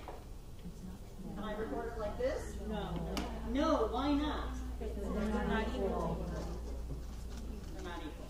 So you want to be really careful that you are not using equal signs, or if your students are using equal signs, that you talk to them about what the equal means, and that you introduce this arrow notation.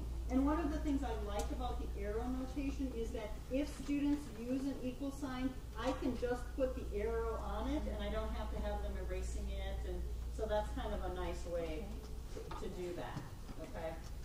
So, we're back in May now. She's gone through a whole year of school, and you're going to see what she does on those interview questions.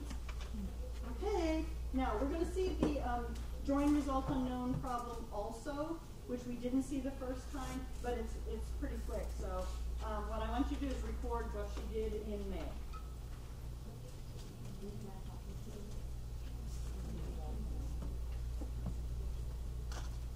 Lucy had $38. One weekend she earned $25 breaking news for the neighbors. How much money did Lucy have then? Well, you could take the $38 and make it $40. Okay. And then 50, 60, 65. But you have to take away the 2. So that's 63. Okay. Good job. I understand just what you did. How was that? Efficient and fast. She used what we call a compensating strategy, where she changed the 38 to 40, but then she had to adjust at the end. And did that make the computation really easy for her? Yeah. And what did she write down? Did she write down it? Not a thing. Only the numbers, just so that she could see the numbers. She didn't write anything else down. Let's see what she does with separate result unknown. Lucy ordered 45 cupcakes for her birthday party. At the party, her guests ate 27 cupcakes. How many cupcakes did Lucy have left over? 27, 37, 47. But then you gotta take away 2. So that's 18. Okay, how was that? Was that faster than the standard algorithm? What strategy is it? Okay, it's adding, it's joining 2 actually is what it is, and so she's counting up. But it's a flexible choice, right? It's a flexible choice because it doesn't fit the structure of the problem. So she's now adding up to get to that 45. And that's what I was thinking when she did the 400 and 294. Why didn't she think of the 294 as 300 and then subtract the 6? Which, to me, she needed to know the number sense. Yes. Because that's what's so important in first grade, that they know that 137 is one group of 130. And if they don't see that and transfer it over to the abstract, then that's when they can figure out, does it make sense? Right, exactly. And so we have to first build their number sense before we build in those algorithms that they don't understand. We do that in first grade a lot. Okay, so that's one of the things we want to be looking for. So now she actually, does she have a pretty good number sense now? Oh, yeah. And does she need to use the standard algorithm for subtraction? No, and in fact, you'll doesn't choose to use it. So let's see what she does. What do you think she's going to do with the 400 and 294? Okay, so let's see. One summer, TJ saved $400. At the end of the summer, she spent $294 on a new bike. How much money did TJ have then? Well, 298, 398. 294. She spent Oh, 294. 394, and then you just have to add 6 more to get to 100 to 400. So that's 100. I mean, it's 106. So how much money did she have left? $106. Okay, good job. Okay, now I thought I heard before when people said that you would go from the 300 to the 400, that was 100, and then you'd subtract the 6. She added the 6. Is that correct? Yeah. Yes. Why did she have to add the 6 instead of subtract the 6? Yes, she didn't actually round up, did she? What did she do? She counted on by 100. That's a strange number, right? Yeah. Was that pretty easy? Yeah. So why, if you do 300 plus 100 equals 400, but we're starting with 294 plus something equals 400, or 400 minus 294, why do we have to add 6 and not take that 6 away? Yes, the 294, I have to add 6 to get to the 300, and so I had to add the 6 and I had to add the 100. Right? Not sure everyone get that? Okay. Let's see what she does for the next one. The last time she direct modeled it. Do you think she's going to direct model this time? No. Okay, let's see. Earl had a collection of 65 bird feathers. On a trip to the marsh, he found lots more feathers and put them in his collection. Now he has 94 feathers in his collection. How many feathers did Earl find at the marsh? 65, 75, 85, 95, but you have to take oil, so that's 29. Okay, good job. Did everyone get that one? John, you guys? Yes, that was really fast. Yeah.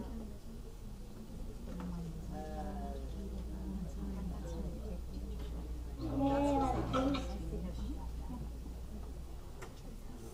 65 feathers and you please.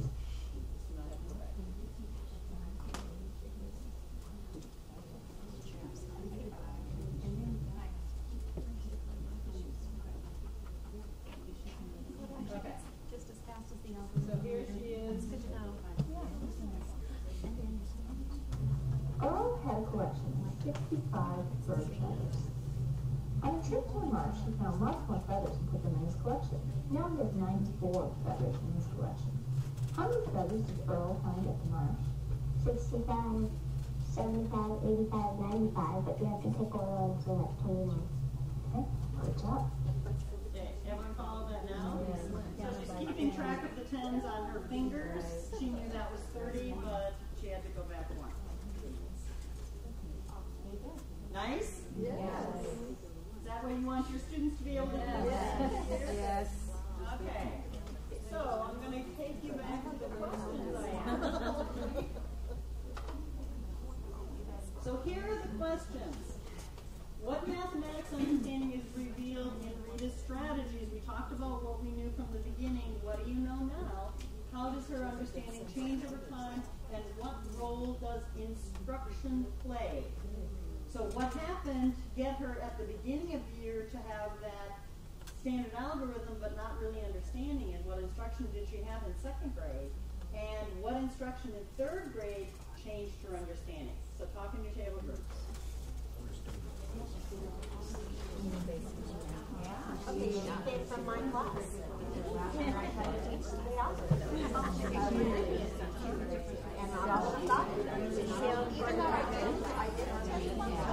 Did you or did they? Third grade seniors. But did they have together, but I didn't give them a but it says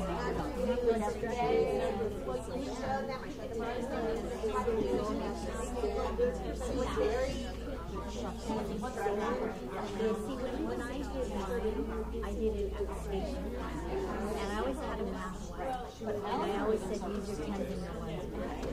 So I would give them double digit, with no regroup. And I would say, you're the teacher, I'm the partner, or I'm the student. So she would show the card, and then the other person would have to put it together on the 10 and 1.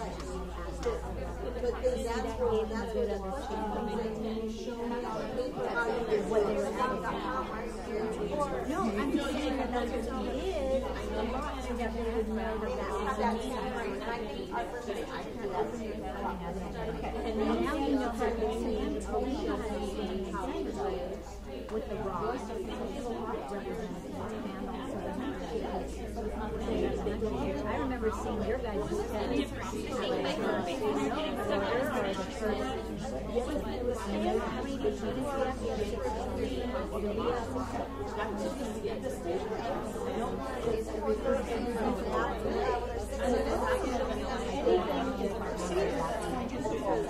So what I'm doing is now they can do that. Our procedures that are going to follow this. So that's an algorithm.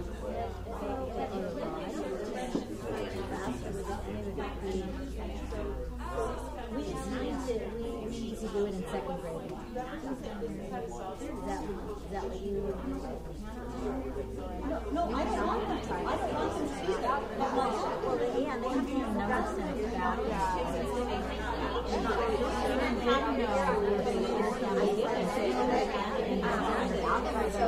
I think you do have a better representing the algorithm.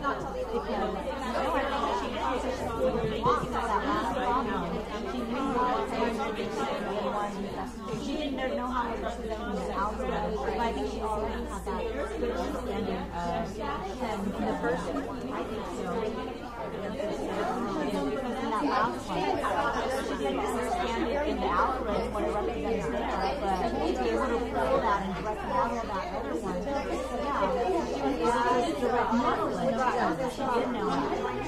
Just changing it. Yeah, she was able to do that with the direct model with the block. But she doesn't understand the algorithm, what it represents. She's just following through for that one. Yeah, I thought you meant about the first one.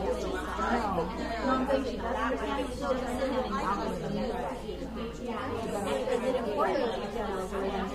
It's not important to teach an algorithm. They need to know what makes sense.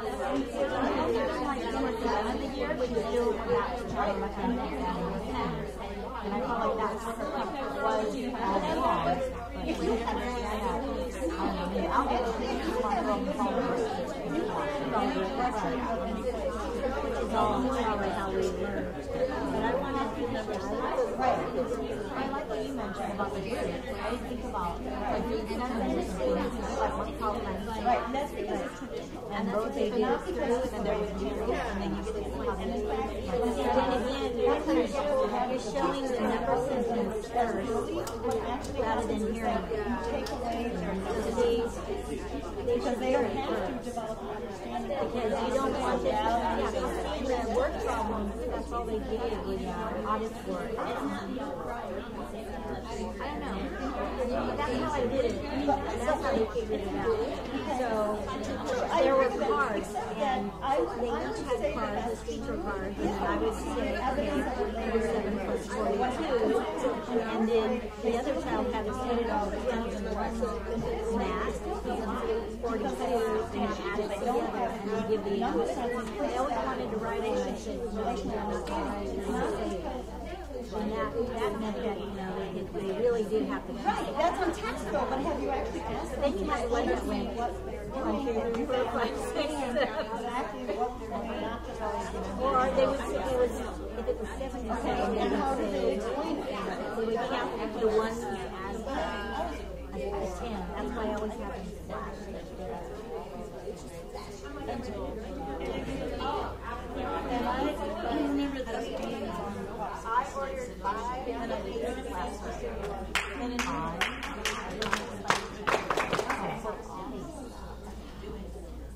so we're going to spend a little bit of time talking about this. I'm really watching the time because I do want to spend some time on implementation.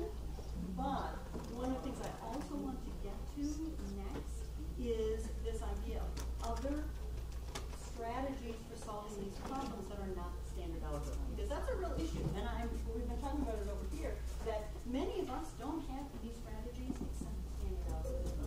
And so, you know, we're thinking, okay, direct modeling, but I don't want them to be direct modeling all the time. Or, you know, I don't want them to be using a counting strategy all the time. I don't want them to do that. I totally agree.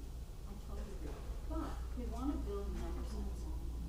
And so does Rita have number sense? Yes. Does she have operation sense? Yes. Did she use the standard algorithm for any of those problems? No. At first she tried it, and was she successful? Yes.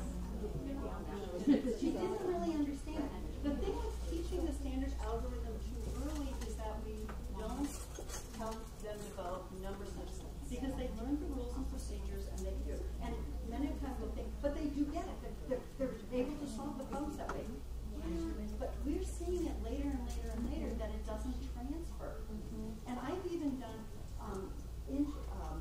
paper and pencil work with high school students who are in algebra, and they make mistakes in the standard subtraction algorithm at an alarmingly high percentage because they don't really understand it. And so we're spending days and months teaching this algorithm that they still don't understand. So it makes me wonder whether it's really worth the amount of time that we're spending on it. And that's what and I'm not going to tell you not to teach it, because I'm not going to tell you that. I'm telling you, you're going to make instructional decisions. And so if you feel you need to teach that, do it. And do it in a way that is going to make sense and that you're trying to deal with the place value issues. I'm going to tell you, your standards do not tell you that you have to do it. Second and third grade standards, it is not the standard algorithm. It does not talk about regrouping, it talks about decomposing. Decomposing is different than regrouping. That doesn't mean we don't want them to understand that 10 ones is the same as 1 10. We want them to understand that. And really, that's a multiplication issue. Because if they understand multiplication in terms of groups of, then place value makes sense. Because 10, the 10th place is actually a group of 10 ones, right? That's multiplication. That's a multiplication concept, as groups of. Okay? And we're going to do more about that in the fall. But, so let's talk about the role of instruction. So what role did instruction play in Rita's solutions, especially in understanding, especially at the end? What did you talk about? They quit focusing on the algorithm. Yeah. She wasn't learning procedures anymore. What was she learning? Process. She was learning relationships. She was learning, okay? And how did that instruction, what was part of the instruction to help them to see that? Beginning perplexed with direct model. Yeah. Would you think she was, that all of the students were direct modeling, or that some of them might have been doing other things? Seeing different strategies. Not all of the students were direct modeling. Once they see one, they may have been direct modeling, but once they see one, it's like, oh, that's so much easier than this, and that might be their go-to. So you're going to have a range of strategies. That's part of what you should be seeing. What else? Anything else? The questioning that you see. Okay. So who was doing the questioning? Other students or teacher? A lot of questioning from other students and the teacher. Anything else? Justification. Do you think she had to justify how she did it? Defend what she did? Explain it? Okay. So all of those things are part of being part of the And again, it doesn't mean that you can't teach the standard algorithm as part of that, but are you also using all of those other things? Have you noticed in all of the research and things that you've done that classes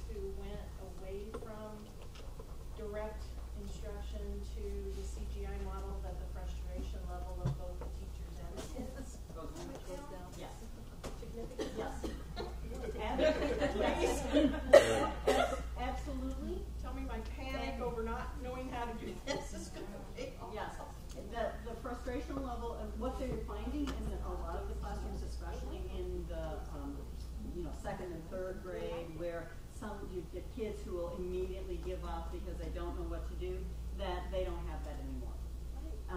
They have maybe a couple of students that may go, I'm not sure, but actually over about a month or so, that changes too. And so they love teaching math, often more than reading, just because they tend to see kids who are successful and kids are willing to work and persevere.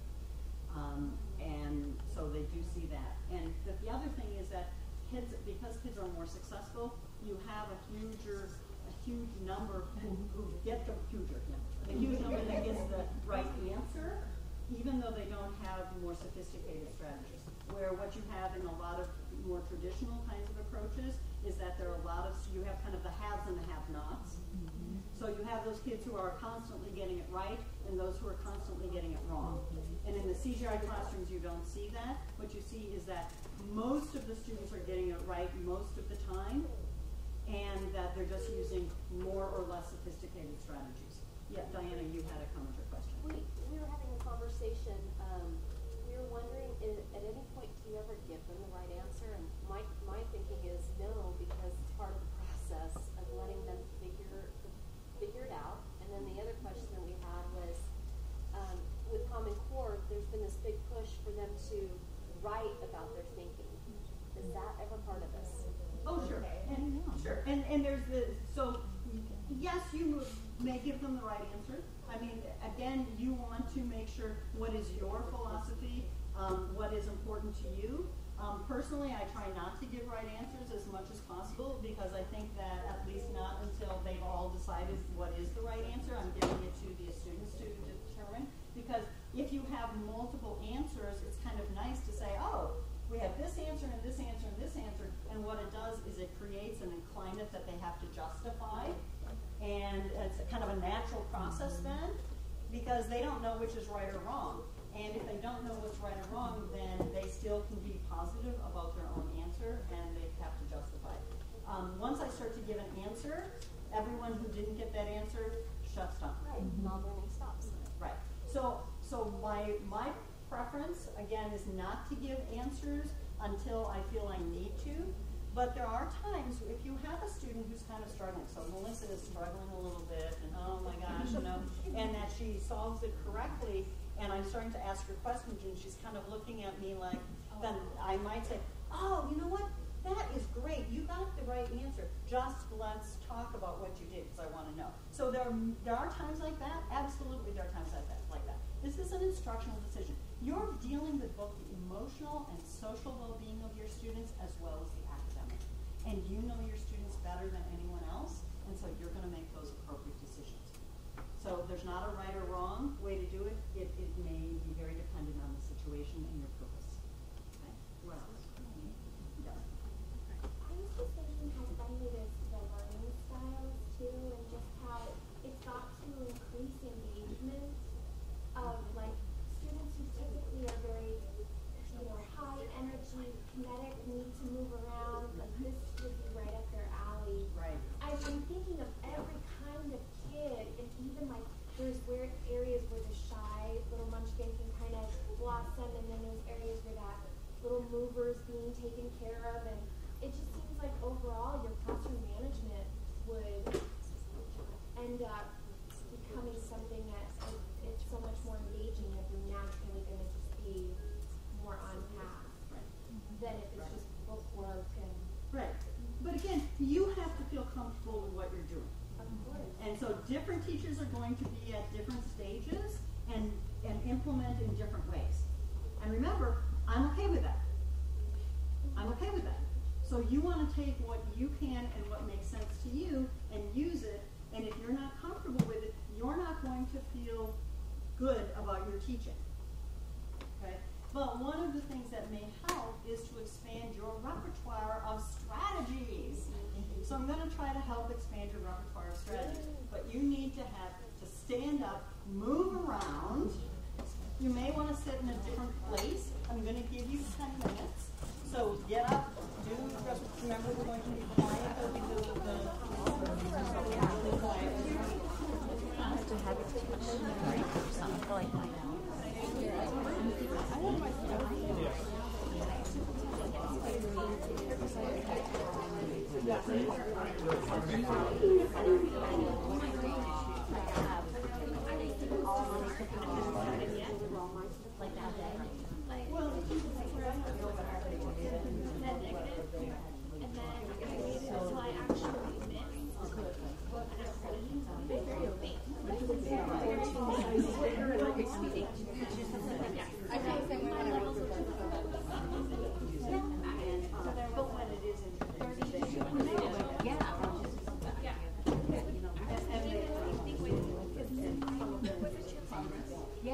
giving just one night? It depends what I should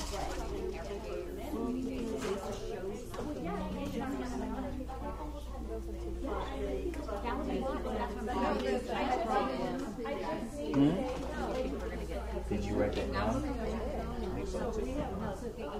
I accidentally did my own. So I need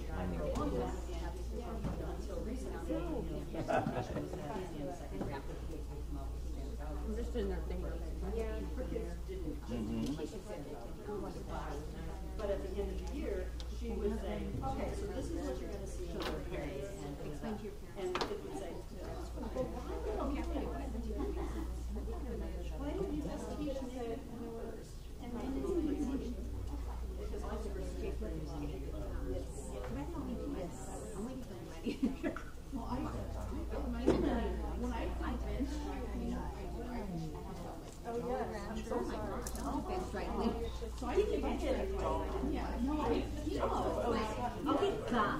No. Gum. You like the candy cane. David has no money. David has no money. Oh,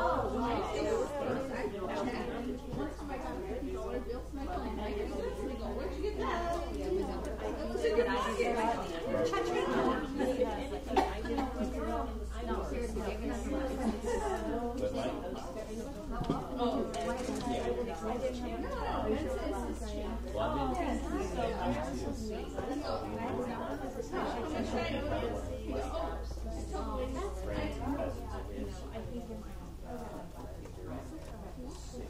I never use stand over. No, that's not it. I know. You know what? I was just that way. I feel like I'm learning something. I'm going to try to implement it.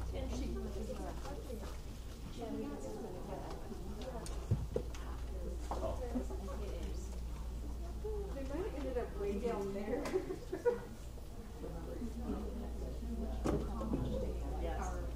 About how we get together with the organization. Hey, look, did you notice it said choosing on the top? It is a choose. My mom put this in the middle of my it's a mantle. So I walk in the middle of my mantle. So you need to get yourself a nice little mantle clock. Well, I do. I have one. It's dead. It's so high.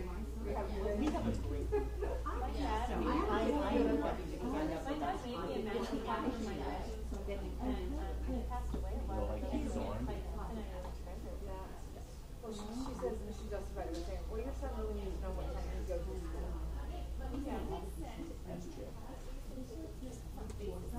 Oh, absolutely.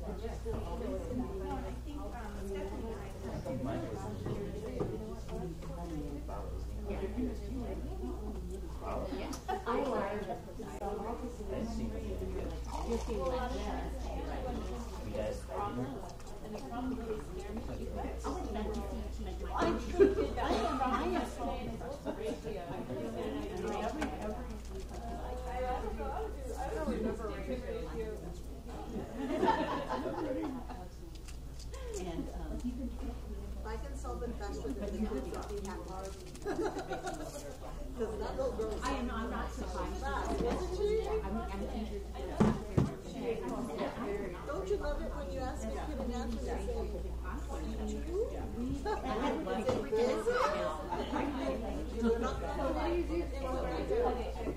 Yes, I do. We've done that. I know. Yeah, that's and we even had some people in here. And I someone that is not on stage, maybe all the same. Yeah. It gave me If they got it wrong, let's vote. Is that what you're doing? I vote no, and I don't want to be stressful.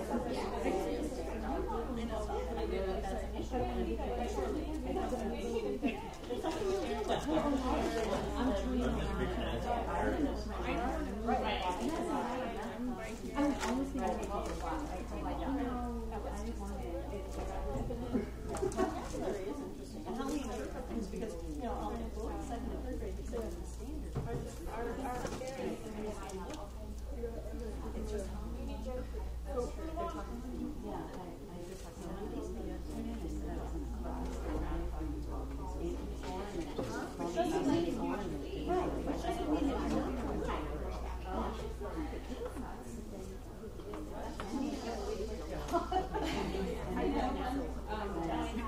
And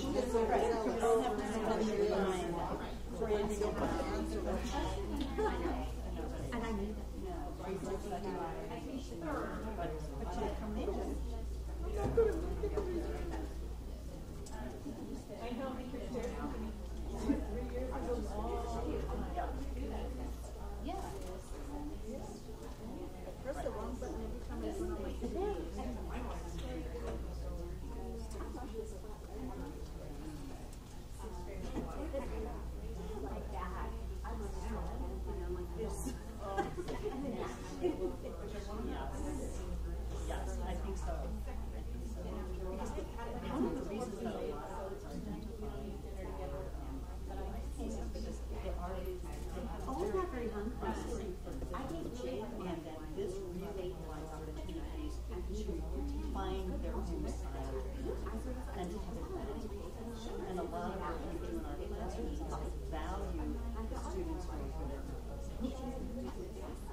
And so those students who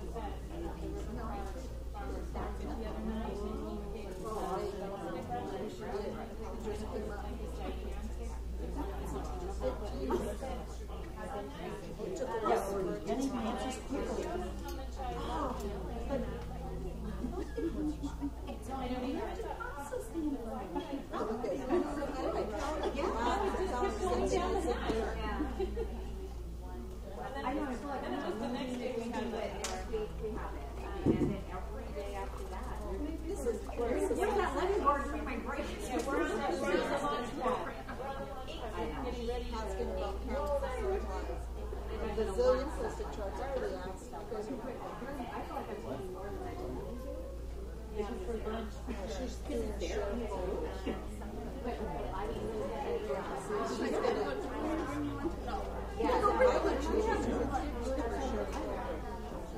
I would guess so. I know they're working on the balance map, but it sounds like they used to sharing.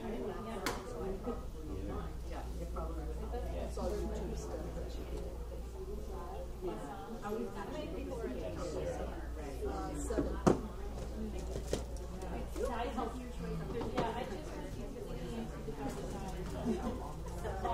I lost it all.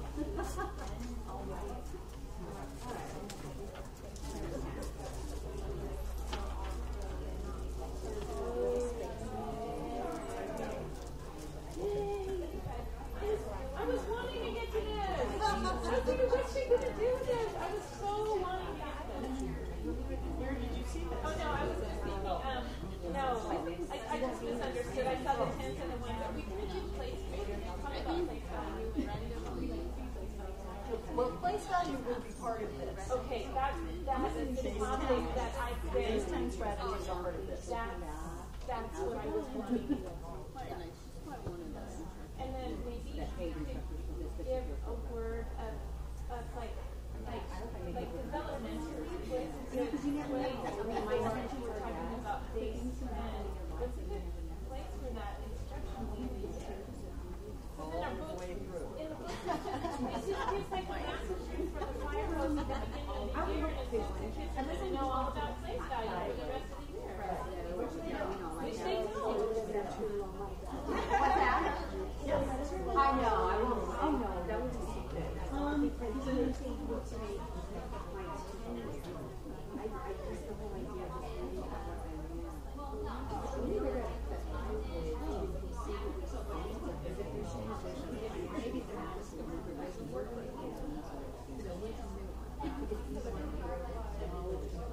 Well, he wanted to do that. Yeah, they don't get me for that. There's so many other options.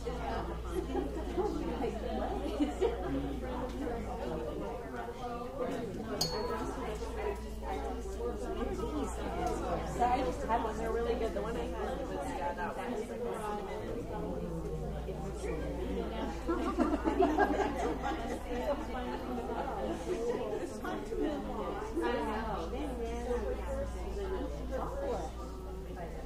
was that was chocolate? Mine was cinnamon.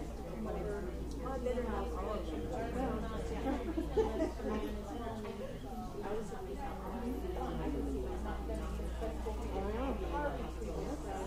can see myself getting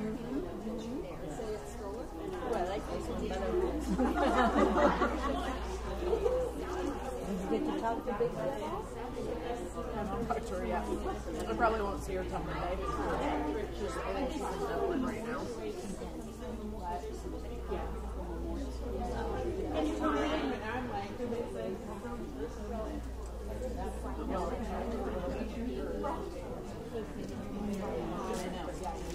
you and I figure we'll talk about it anyway.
This one,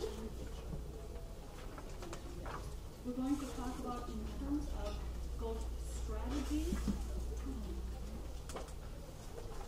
and base 10 understanding. Base 10. I'm going to give you just 3 kind of key ideas you want to be thinking about with base 10. And they're probably a little different than what you traditionally think of with base 10, but there are some similarities. So one of the very first ideas that we have to develop in students is this idea of the additive composition property. Ooh, big word. The additive composition property is basically about the idea of composing and decomposing numbers. So I think probably is a 3rd grade is expanded notation? Yes, 2nd grade. 2nd grade. That would be one way of decomposing. It's kind of a traditional way of decomposing, but it's not the only way of decomposing numbers and composing numbers. And we want to see it only as one piece, because we want kids to be able to compose and decompose numbers in many, many, many, many, many, many ways. The kids that you're seeing, like Rita, who is able to start decomposing numbers because those numbers make sense to her, it's because they've had lots of exposure to that. And I'll give you a couple of activities that you can do when we talk about implementation that help with that, ones that you probably already do. 10 is a unit. This idea that a group of items can be counted as one item without losing the value of the amount in the group. That's a really important idea. So that, like Rita was counting those 10 sticks as ones, she didn't lose the fact that each one of those is 10. However, 10 as a useful group comes first. And that's what probably a lot of you are seeing in 2nd grade, especially in kindergarten and 1st grade. A lot of times it's really more that 10 is a useful group. They're still seeing 10 as 10 individual ones. They just put them together so they can count by tens. Just because they can count by tens does not mean that they think of 10 as a unit. Because if I'm counting 10, 20, 30, 40, 50, am I counting it as one unit? I'm counting it as 10 individual items, right? That 10, and then 10 more is 20, and 10 more is 30. It's only when I go 1, 2, 3, tens, that's 30. You see the difference? it's a very fine line. So what you're doing is you're going to listen to what your students are saying and talking about, because there are kids who can build a number and you think, oh yeah, they're using the base 10 blocks and they build a number. So for example, build 35 and they'll go 1, 2, 3, 1, 2, 3, 4, 5, right? 35, great. The thing is that I've been in classrooms where I've seen this, and then I can go over and say, oh, well, how many do you have here? And they'll say 1, 2, 3, 4, 5, 6, 7, 8. Because they'll count those 10s as 1, because they don't really get it. Even though they could build it, because they know that technically this is what it's supposed to look like, that I'm supposed, when they say, my teacher tells me to put out 3 10s, I know I'm supposed to put out these. They don't really understand it as a unit of 10. And so they're often still counting it as one individual item. That's kind of what Rita did when she was saying she was bringing over one. She was really thinking of that 4 as just 1. Okay, so we want to think about this 10 as a unit is really, really an important idea. And then the value of the digit. And it's not just the position or the place. That one of the things we often also believe is that if kids can tell you what place a number is in, that they understand its value. So which number is in the hundreds place? Oh, excellent. So we assume that they understand that 9 is actually 900. But they may have just memorized that this is the ones, this is the tens, this is the hundreds. So they can tell you what place it's in, but they don't really understand that it's 900 ones, or that it's 90 tens, or that it's 9 hundreds. I just have kind of an abstract thought here. We take our readers at the beginning of the year and we PRA assess them to find out what they're doing and what strategies they can use for reading and whatnot. Would you suggest that it would be positive to do the same with individually with my kids at the beginning of the year and have something to keep track of these types of things? Do they get the evidence of these composition properties? Can they give you what really the person wants to connect? Right. Yeah. Each of these things and then do it again and maybe Sure. or Sure. Well, I was talking with a group yesterday that they were thinking about maybe doing interviews or doing small groups where they might pose 4 different problem types. So do a joint result unknown, a separate result unknown, a joint change unknown, and a multiplication problem like within the first week. And do it either, I mean, you could do it as an individual interview, but you could also do it in small groups and really listen to what the kids do to solve the problems. And that's a really good assessment method to see where they are. But not telling them how to solve the problem, just here are materials available, you can draw pictures, you can do whatever you want. So it gives you kind of a starting point of where they are. It's hard to do a whole class, but I think you could do it individually or you could do it in small groups. If they really were taught some of the skills and what they learned naturally. Yes. You know, that would kind of, those were some of the questions. Yes. How much is natural? How much is natural? And if they're using the standard algorithm, are you asking the kinds of questions that we're asked to read out? So that instead of just assuming they understand it because they got the right answer, do they really understand what it means? So those are all things, sure, absolutely. And so these are things that are important. It's interesting to me that we don't think about the fact that 10 as a unit is about multiplication or grouping. And you're going to read about that in the homework you're going to have, which is due before the embedded day whenever your group is coming. And it talks about base 10. And part of base 10 is that every group is, if I understand 2 groups of 5,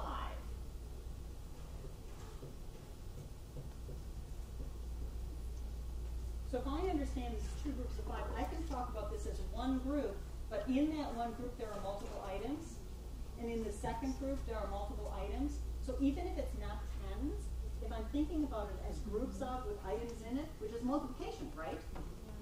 Okay, that's a foundational skill for understanding base 10. And so if you are posing problems like, I have 2 packages of gum, and there are 10 pieces in each package, and then I have 3 leftover pieces of gum. How much gum do I have? that reveals their understanding of base 10. Because then do they immediately go, oh, 2 10s, 23? Or do they have to actually build the sets of 10s and count them all? And so you can tell a lot of their understanding by giving them multiplication problems, and especially multiplication with 10 in the group. And the same with measurement division problems that have 10 in the group. And this is what we often do in math. We say, 43. How many 10s are in 43? Right? Do we ask that? How many 10s are in 43? What if I say, I have 43 cookies, and I'm putting them into bags of 10. How many bags will I need and that will be filled, right? And if they can immediately say 4, because it's 4 10s and 43, you've got it. If they have to actually build the 43 and go back and break off each of those 10s, which is what many will have to do, they don't have it like this. And so you're going to pose questions like that. You pose them without context. Pose them in a context and see what they do. So that's that idea of 10 as a unit. As they develop those understandings, you're going to start seeing those base 10 understandings in their strategies. So this is a strategy chart that takes that very first strategy chart that I gave you that talked about direct modeling, counting by ones, and number relationships. That one of the, I think it was the second or third day. That's here, but what and added flexible choice. But what I've done is added another column. In 2 or 3 digit numbers, there are additional strategies that kids will use, and they're kind of connected. So they could direct model by ones, but then they could be direct modeling by 10s and ones. And underneath, I talk about some of the knowledge base. So they need to visualize the relationship if they're direct modeling by 10s and ones, but they see 10 as a useful group. And they may not understand 10 as a unit. Usually they'll still see it as 10 ones rather than 1 10. But it's useful. It's a useful group. Then we start to get into this incrementing. And I talked to one group about counting. When you're counting by ones, it's just counting by ones. But as you start to count by 10s, it actually shows some understanding of number relationships.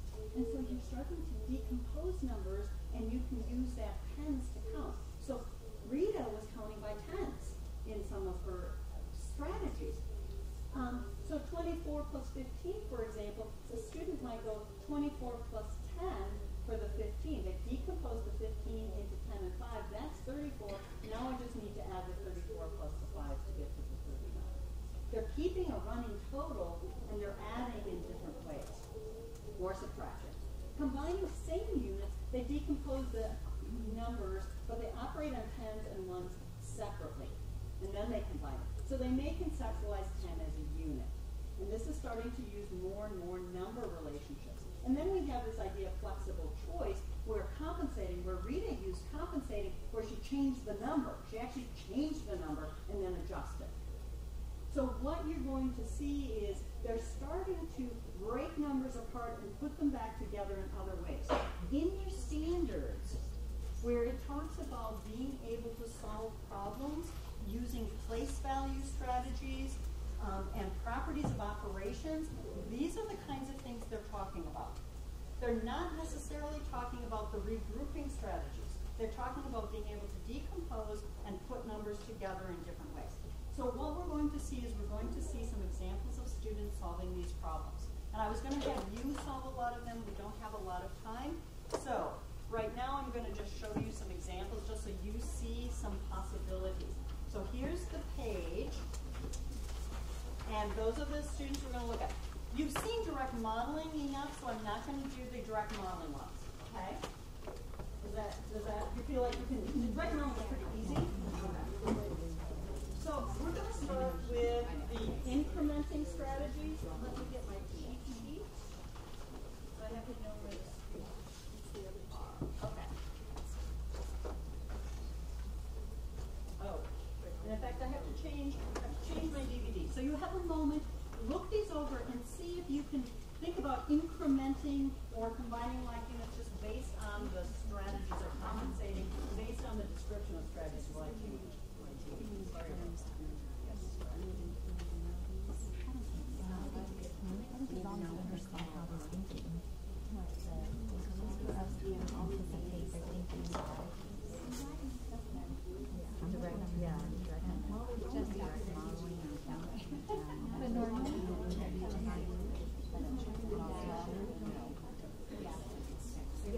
think within this you can figure out what the is. The purpose of this is just for us to understand how kids might be thinking and how they're processing it and before they can do it. Because I'm not going to turn because I know I'm not going to know. I don't think it's going to be a big deal as long as we can anticipate how they're going to think. Yeah. But you will have to notice your work too. When my kids did A's, Next is 46 pounds. they did underneath, they did their 10 and 1. That told me that they would see them both at 24. I didn't know anything. I didn't know what they would call it.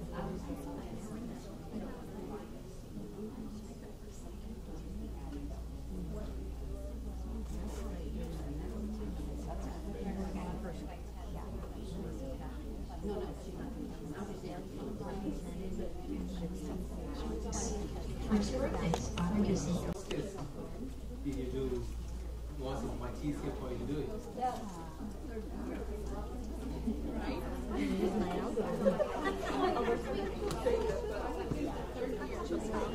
I should not talk about more results to be, right? So every day at the end of the day we will talk all the instructors from the group, and we have a meeting here. So yesterday when we had a meeting that we had all these posters outside, they were asking how did we make you guys do such a beautiful poster? They really did. Everyone's thinking, oh my gosh, how did they do these? These were the other facilitators. All the facilitators. Yes.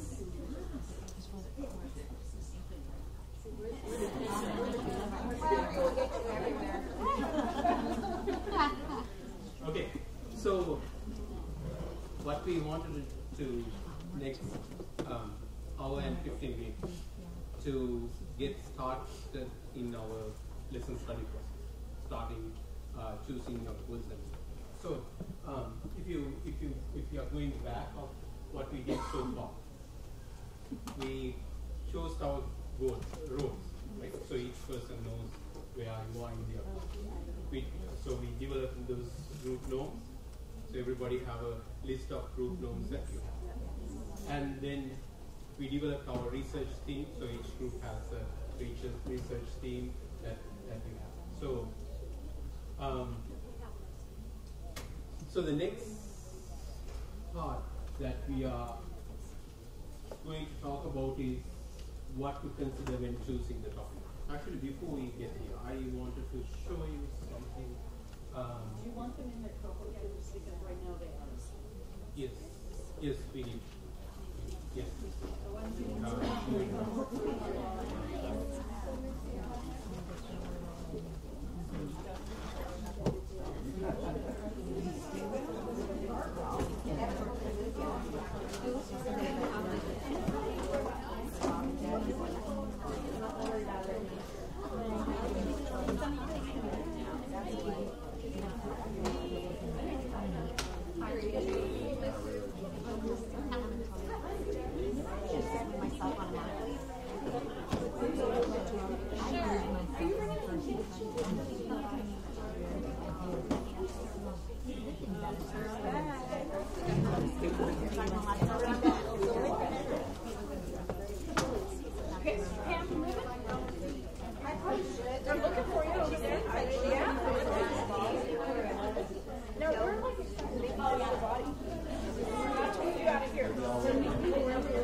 Before going into the lesson study, you don't know what to expect.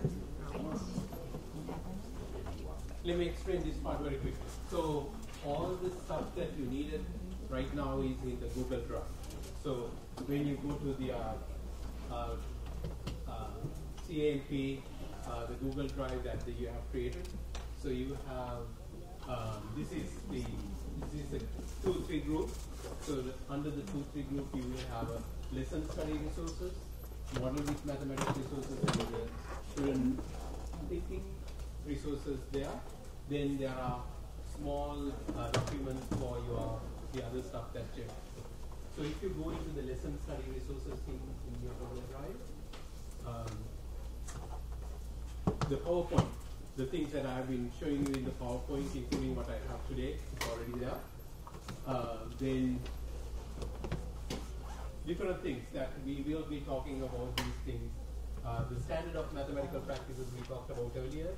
Then the template for developing your lesson, and the problem solving format. So what we are going to do is actually integrate two pieces. One part is the CGI, or student thinking, has a certain component of their lessons, of the lessons that the CGI.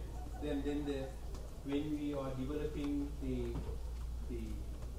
lesson study, those lessons that you will be developing in 2 days, those lessons are much more detailed than the regular lesson study. So, for example, you will have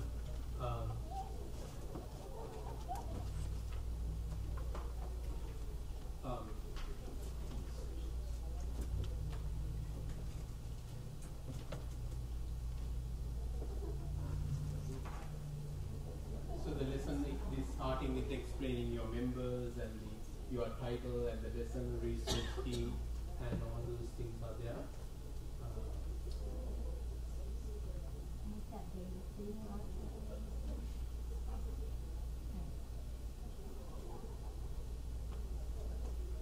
You don't need to see the real details. So this is it is something like this one, and the second page, this is the part that I wanted to mention.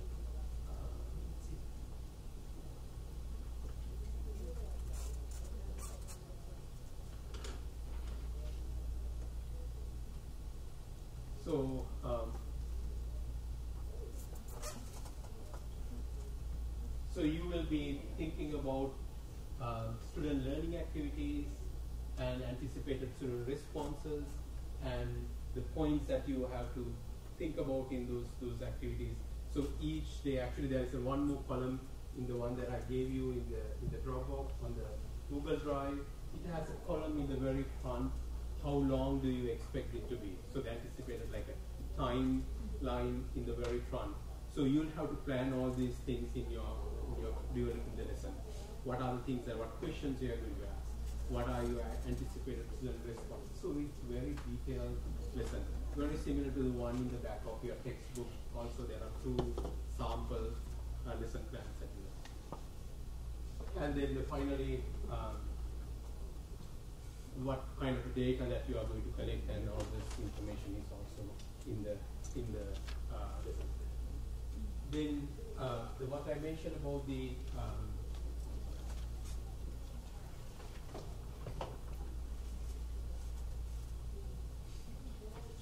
problem solving one that from the CGI. This is the one that you will see. So it is starting with the. Do you want to say anything about this one? Well, this is a generic problem-solving lesson format. We actually have designed it. Melanie and I worked together, put something together. A lot of it is from the Vanderwall. John Vanderwall, who's a math educator, has done a lot of work with problem-solving lesson design, and this is really from a lot of his work. And so it just talks about the different components, the content standards, the lesson objectives, the materials and supplies, warm-up activities, which are optional, and then thinking about the lesson presentation in terms of a before, during, and after. And before means kind of before the students are solving the problem. So how are you posing the problem? What expectations are you putting on them? What are some of the directions that they need to be able to complete whatever the task is? Is it that they have to work together in a group and put up a poster? Is it that they're working individually and recording? Is it, whatever those things are? And then the during is when they are working and what are some of the things you might be doing? And then the after is that sharing session and how you bring everything together in terms of closure. And then sometimes there might be some kind of an end of class or homework assignment or assessment plan. This is generic. This is not a CGI lesson plan. This is just a generic problem-solving lesson plan. And so it help you to think about the structure compared to what a direct instruction lesson plan looks like. But it does fit. I mean, CGI is basically a problem-based approach. And if you are thinking about using like a model with mathematics, what we talked about is asking questions, like a picture and asking questions. Those parts are not included there, so you have to think about how to integrate it. Like, except it can be, because it could be in the before part, because it's still in that before part of how are you going to get students to engage in the problem solving, and so that could be that whole element of putting up a graphic and having them talk about it. That can all be in the before part. So it actually does fit that, still fits that structure. It's just not specific. Yeah. So those are the kind of a tools. So going back to what you said, the CGI is a kind of a journey, and mathematics is a soap opera. Right.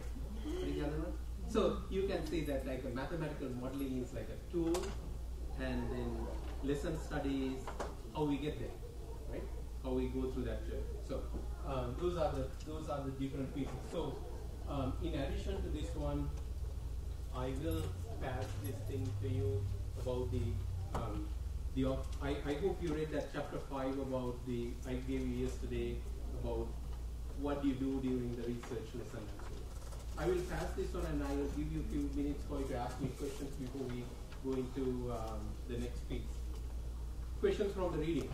This is about during the lesson study time, what you do, and observing the lessons and things like that. Questions from the reading before we go.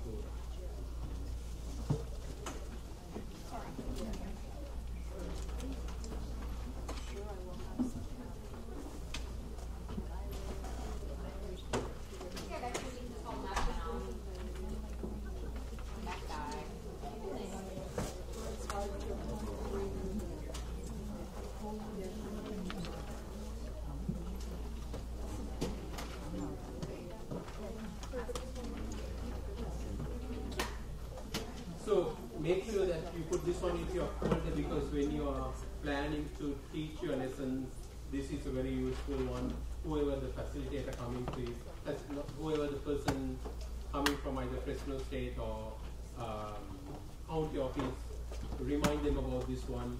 Unless that person tell you about this one, probably you'll go over these rules and talk about them before you start your lesson. Right? So let me go back to. Alright, so this is the stuff that we have been doing. So this is the part I want to get into today. So you are going to do the very first part of the lesson planning, lesson study part. Choosing your unit or a topic that you want to do. So that you are looking at, I hope everybody knows when you are teaching your lesson. Is that right? Yes. What is the time period? So we asked you to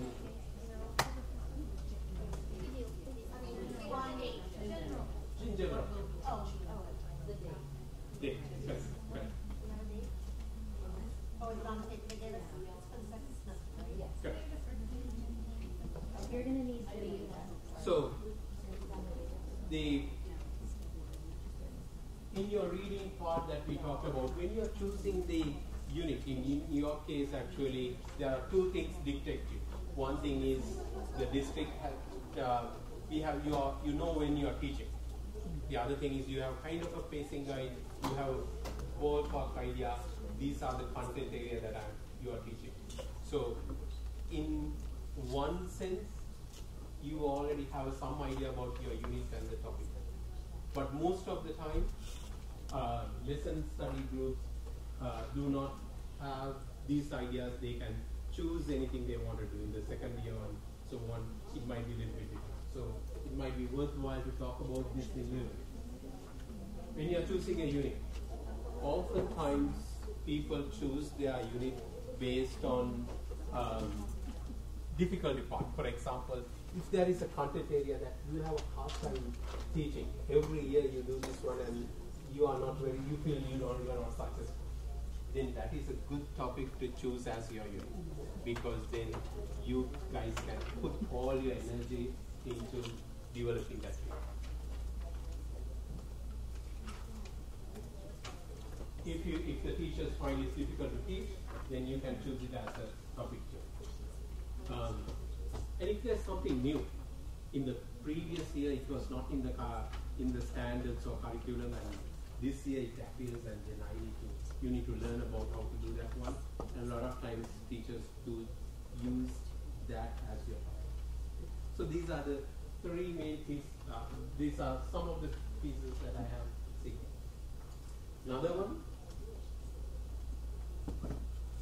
when you collect data from the student, and if you look at the student test and assessments and things like that, and if you can see that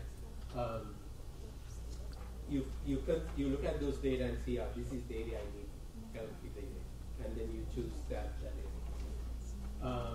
And actually you are in this category right now. You are dictated by the time that you are teaching and facing. I think in this framework, two things that you should avoid. Just don't choose a lesson because it sounds fun, and because other people are coming and observing, we should do something fun. Don't do that. It won't help you, right? It won't help you. You should do something help you, not as a showcase to anybody else. This is for you. So don't do something just because it is fun or somebody can see it is something that you can grow and learn. Does it make sense? These things. This year you are actually at the middle part of that one, but eventually later on you will have to think about how to choose your unit or the topic. So that's why I wanted to show you all these things, different options. Make sense? Okay. All right, let's look at the next one. What should we do preparing for the lesson?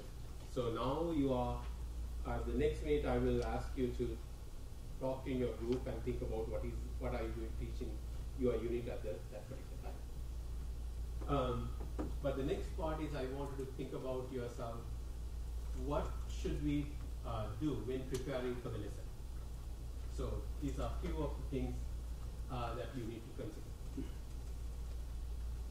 So you have to look at, not only the textbook, you have to look at what is out there. For example, what are the curriculum material out there that you can get the information from. Like things like NCTM standards, NCTM booklets, there are a lot of resources available there. There are a lot of different curriculum from, there's one thing, very popular one is Singapore curriculum. Have you seen those things? When it comes to the lesson study planning, I'll try to bring some of those books and so on, so you can look at some of them. What did you say about Like a Singapore curriculum. Singapore? Yeah. Oh, okay. Singapore is actually world number one. They produce the best students. They score pretty much every international studies. They're the number one. And a lot of US educators have looked at their bookcase. Their whole grade 1 book is, this book is about this size, not even this wide. This is the whole book. And I have a bunch of those books. I can bring it to you. That is it. They are using that to teach the whole year. And Japanese books are very similar to it. So a lot of teachers look at those books and see what kind of problems they're using. Their problems are very carefully designed and chosen and so on. They don't do a whole lot, but do something very simple but very effective. Then the other thing is, preparing for your lesson, you should think about spending time building your content knowledge. You can ask from other people, you can talk to each other, what part of this one that I do not understand now. So the district coaches and the university and other educators, people that can help you, you should ask them questions and try to build your content knowledge. So that is not somebody coming and telling you, it's something that you need help. Oh, what does this mean? And then somebody can explain. And I think within your own groups you will have different people are very strong in different areas, so you can get support from each other. Next one. The internet is there, not like in the past you had to look at the booklet, right? There are so many resources out there. This PowerPoint is in your you can click on all these things. Inside Mathematics is one of the very good ones. And Aileen showed you math task last time. That is the second one. Illustrative mathematics is one of the other things that you can look at a lot of things.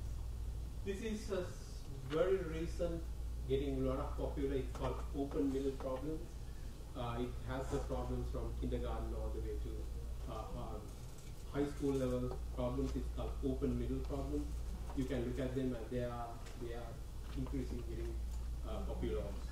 So these are different places I think you should go and look at and see what is available there when you're choosing your list. So, like I said last time, you don't have to create something from the ground. You can look at what other people are doing and choosing some of the material and building it. So, as I said, all these things are there. So you can go to this PowerPoint and click on these things. It will take you to the whatever the website. Right? So.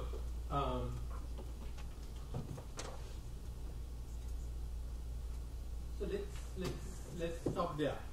And what I want to do is I want you to have a discussion in your group and thinking about your dates of when you're teaching. Different people are teaching in different dates. And think about your pacing guide and say, what should we focus on? What content unit or topic that we should focus on, right? So let's spend about 20 minutes trying to figure it out what it is, and then we'll come back and talk about more.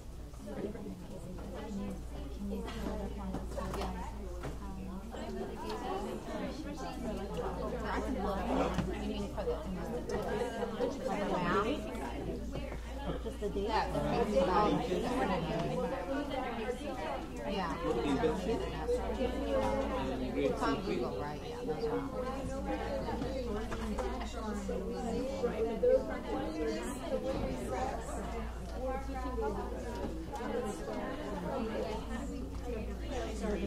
January 12th. January 12th.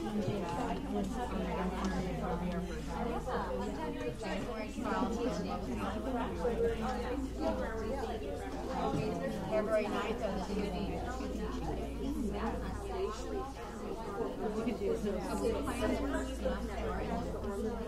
teaching two of them.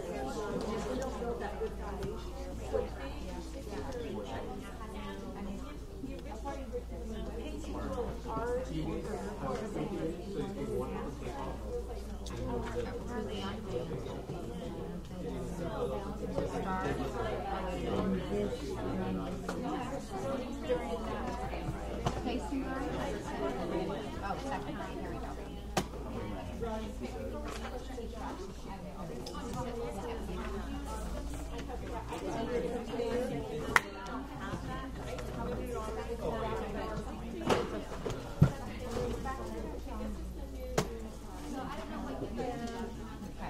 This is a new one, right? I think it is. Because they changed the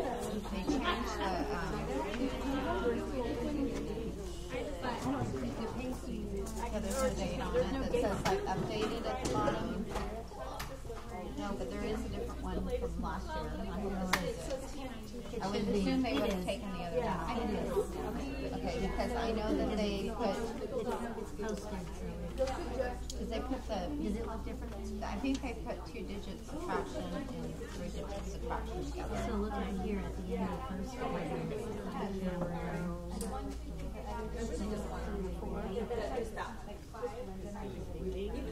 Yeah. You have that up?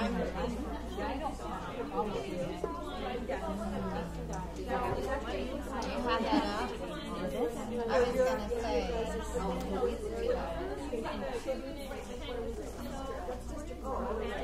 Okay, that's what we were doing.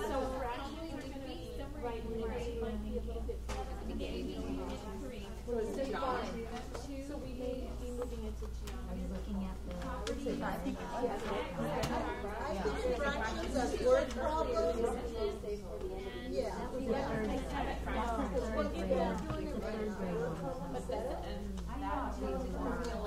What do you think? Like, where we're going to be teaching for two people that are teaching January 12th and February 9th. So we have to figure out which ones, I don't think we'll even be on. I still think we might. Oh, this is 9 weeks, and we got to look at the calendar. We got to look at the and then when I'll get the calendar out, let's figure this out carefully. Let's see. How many weeks did they give us for 9? Okay, so September what? Okay, the first quarter. Then October and November we did second quarter. So we'll be well.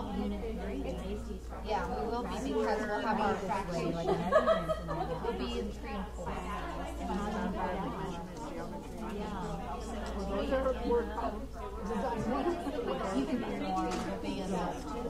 I mean, so help with what kind of problems do you have with measures that I think we can still improve it as a class.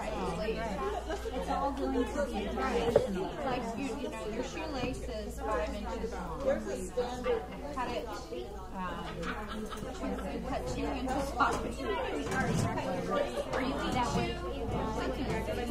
I'm just thinking of a problem. Like you eat 2 inches. At the same time, if our standard is to teach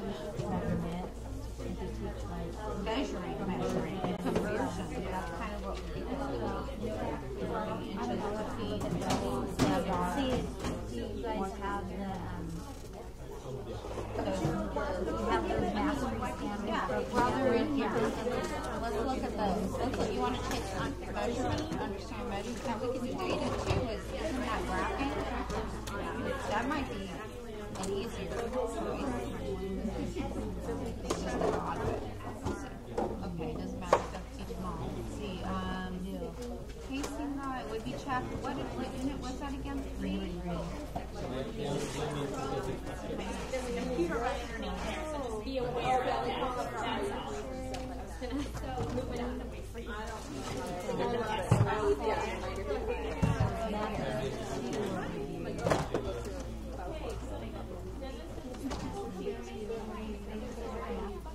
Oh, you want me to open this one?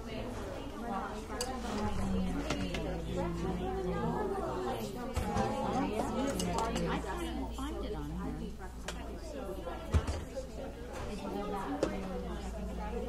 Yeah, it should be math casing guide, I know how to navigate through it. I don't even know why. Maybe it's in a different place. Let's see, share. Oh, I found the wrong one.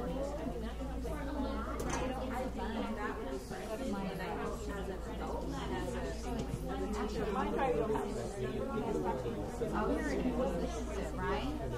Is it in there? It should be in there, right? Oh, yeah, you have to see what secret on there. I like it. There you go. Math.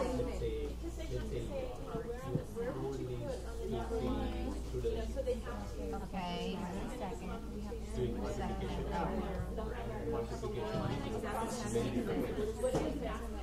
we said that was 4?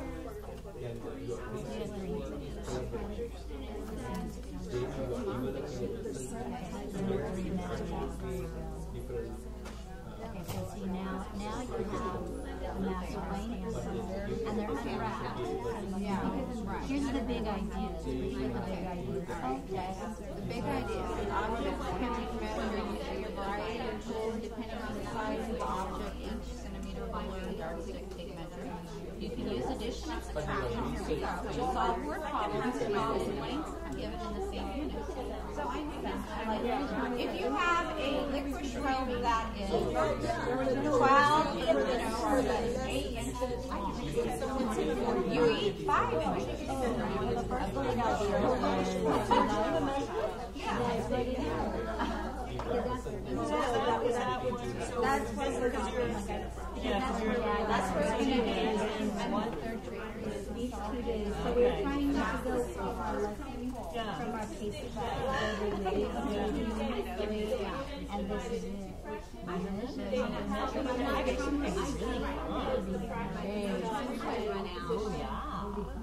Because you can do a variety of things. I mean, measurement is so active and hands-on anyway, and then you can build in some of the addition, subtraction, multiplication, and division based on measurement kinds of activities. See, that's what we have to always do And then it says data can be represented on various models such as line plots, picture graphs, bar graphs, and you can use that data to solve problems. I even think that collecting so you're dealing more with data or measurement? Well, no, this is data. That's data. This is You can make things that we're covering. But you could also do, if you think about it as a component, depending on when your lesson study goes, you could do something where they're gathering data from measuring things and then using that data to graphing and so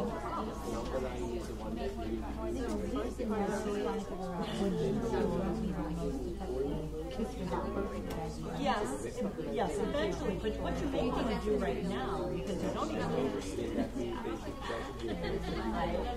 that maybe what you want to do is kind of brainstorm some different ideas in terms of this whole big idea, these big ideas.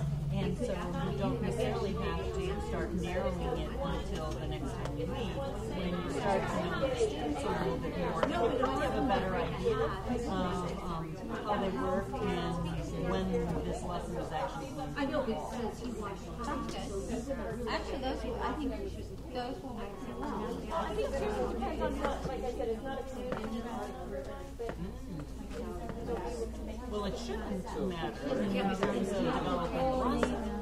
Well, I know it will matter in terms of the students. Is that what you're saying? Depending on what classroom you're in, that the students might be different. That's true too. That is true too.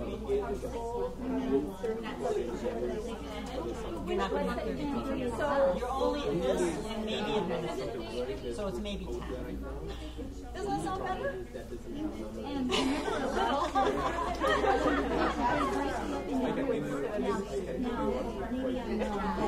Melissa would go to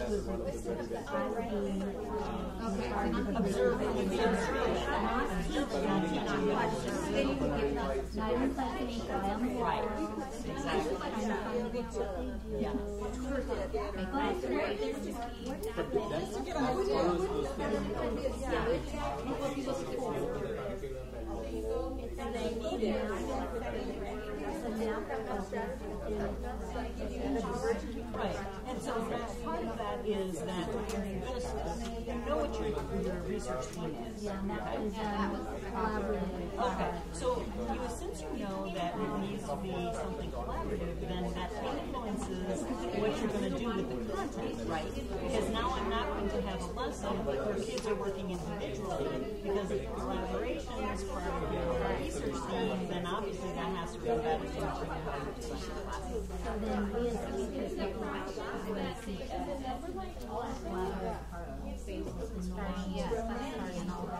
we decided we were going to yes, that's something you're working on all day long. And you're going to be observing how it's happening during your lesson. It's kind of hard to wrap my head around how those two they're not totally different. But I think what it does, I think what Roger was talking about is that it influences the design of the lesson. Because if you're doing collaboration as your theme, then obviously collaboration has to be part of the lesson. Because otherwise you're not going to see it, right? Where if someone else has justification as part of it, then whatever they're going to do in their lesson has to include opportunities to justify, because otherwise you're not going to see it, right? So I think it's kind of seems like you might want to do some thinking about, what are possibilities within that domain, and start generating some of those ideas. Because what you're doing in your lesson is that you're also supposed to be researching your topic. So it's not just using your textbook, although that is most of your resources. But it's also seeing what other kinds of activities or what other kinds of problems or what other kind of knowledge should kids be dealing with. So it might be reading articles about measurement or data to figure out what is it that kids typically do or think about. Since I've been doing a lot of adding some facts to the chart, so survey results. I was thinking when I talked to Ray how many top and core types of activities in that survey. Which is what we showed that representation in my class. And then we took that information and then had to answer something that there was a lot of math involved. Oh, absolutely. There's also maybe things like in terms of graphing. What are the different forms of graphing that they might have access to? What are some of those key elements? So, like in terms of graphing, they're dealing with what is the size of the interval on the bar graph, for example, or so. What are those other things that you think are important? Or if it's a filter graph, then not always is one feature representative of one thing. Is there something you want to be dealing with or not? I mean, so all of those things are part of the research of what this topic entails and what kids are able to do. The other thing is I was thinking about what from the past that my kids have trouble. And I have many more. That was always the hardest problem. Because they would give us the code on that compare different set of problems. That's just really hard for first grade. I don't know how it is in second grade. Really. I would only get like 3 people. I'm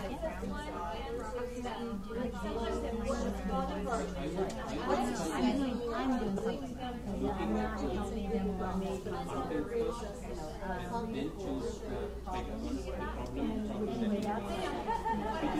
Whatever you guys, what do you guys do with thoughts?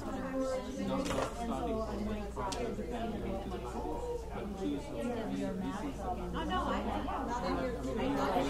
wish I had it, but I mean, I see something it's either one of them. It doesn't matter what you're saying. I'm thinking about preferences or maybe it's what everybody wants to do.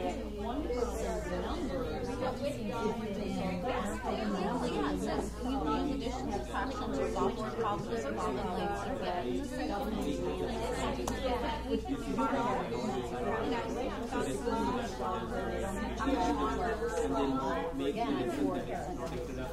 remember those?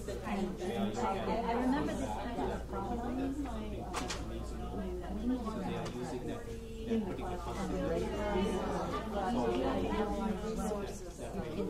my fourth grade classroom because I wrong, the ones I'm missing those.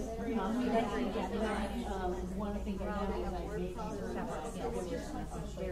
that's kind of how do we, like, I guess I'm kind of resistant to how do we mesh this with our teams. That's what I'm like trying to do.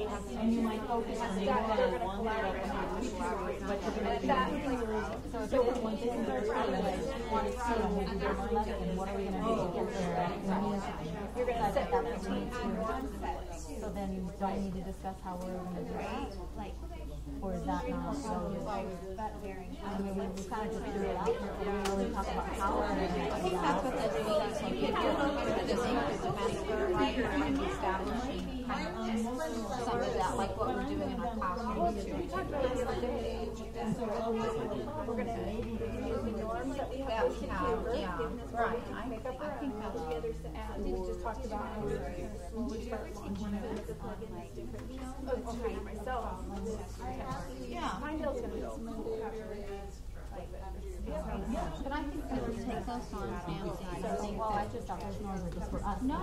Well, we talked about having grades or you can make them your own. But one of the things we talked about is collaboration.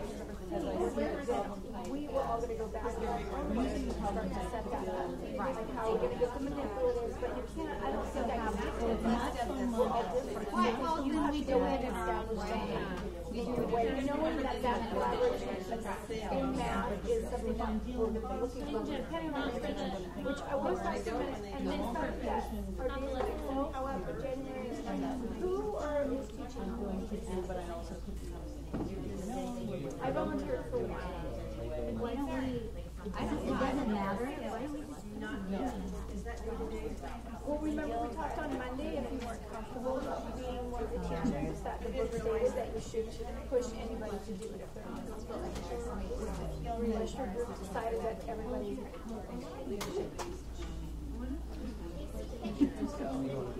It doesn't matter either way. I don't care. How do you guys feel? Only two of us this year. So it's only going to be two.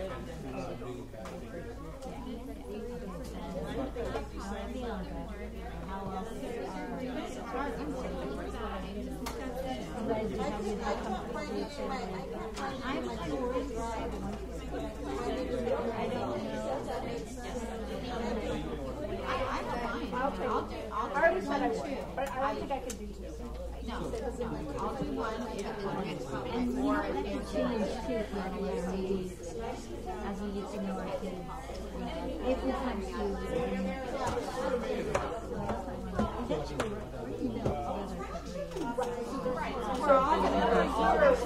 Right, so in the second year, you've got, right, no, I agree.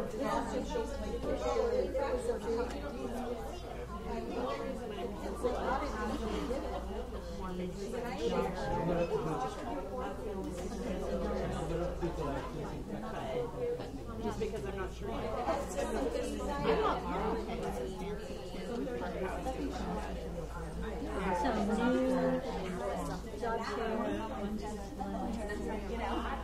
I don't mind. You and I could do Arnie and Nancy. The three of us. You know, that could also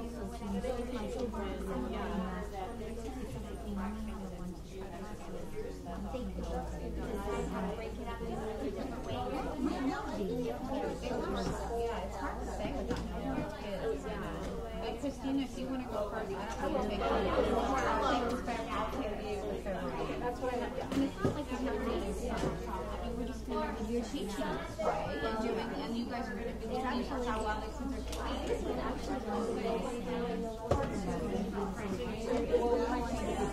Yeah. So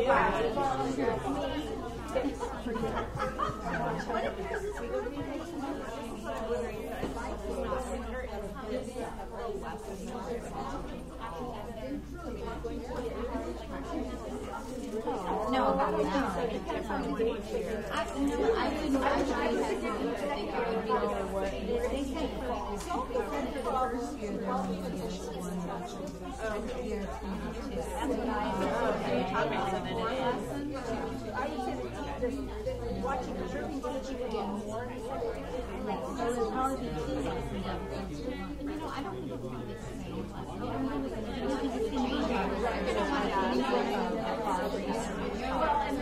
If we've gone back into the game, we're going to be able to make that right. We'll be able to and we could also work on our things to make that collaboration. Because so what I have down is curriculum. So do we we're going to fill this in the new yeah. So which one based on the collaboration.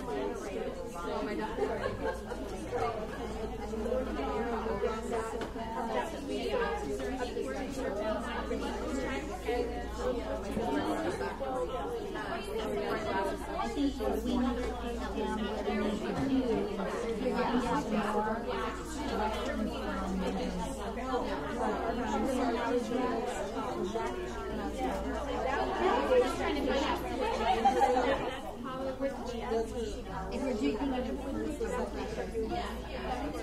so I'm gonna write down. Yeah, I'm gonna write down the date right now. My February 9th. Now the 9th. Yes, but that's where mine is. And that's all the courses. The down here, this one is different. See, it's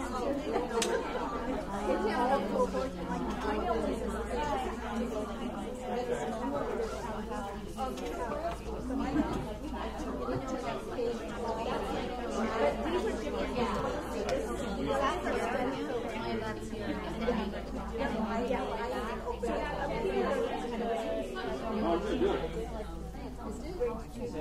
I think I'm not sure. So this date that you and I are those 2 dates are already set aside just for us to observe, right? The whole day. That's why we have the whole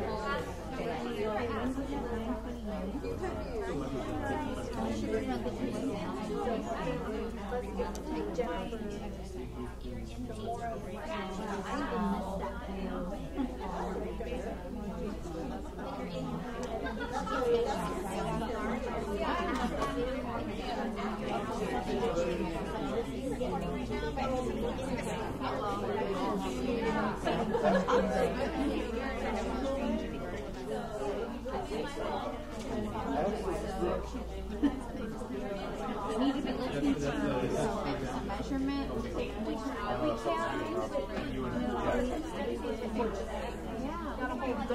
You were asking how long does it take to run lessons. You got to put some lessons. So at that point, kind of really.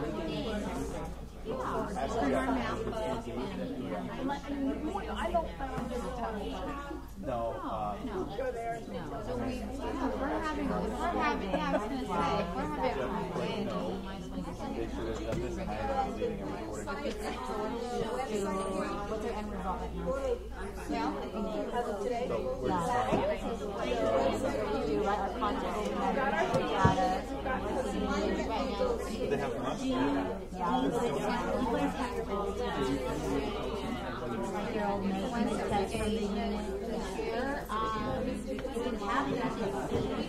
Where most of the kids miss the problem. Because we had, you know what, had it been a regular public, we had to box everything up and stuff. So, these are our lessons.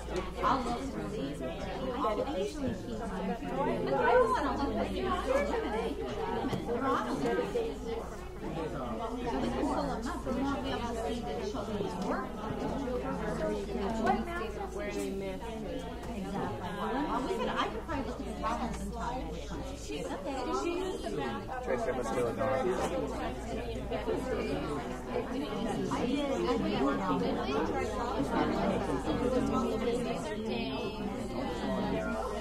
Already prepped days.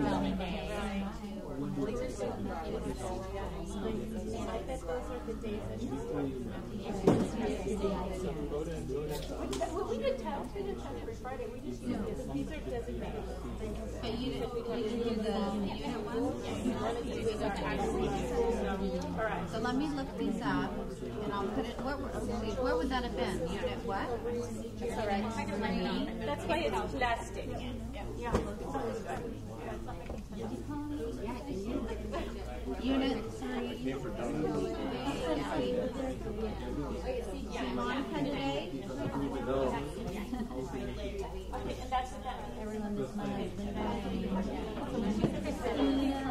what is the unit test? What would it be? Unit 3, I forget what it's under. Unit 3 math. Or no, it's under second. It's math. Unit 2, or no, it's grade. Isn't it grade first? Math, grade 2, unit 3. It has to be something like that. Hey, Jeanette, I came here to see if you wanted to play softball. All right, Daddy, not enough. He knows what happened to me. I winded up and we're in braces.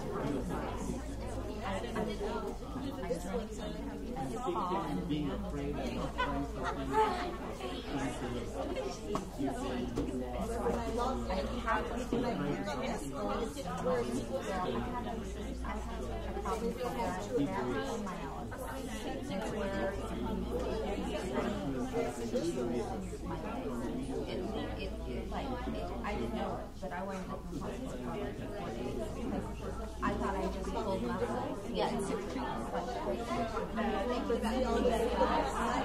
So I winded up just rubbing the icy hot on me. I go home and I'm doing all this stuff and my legs are just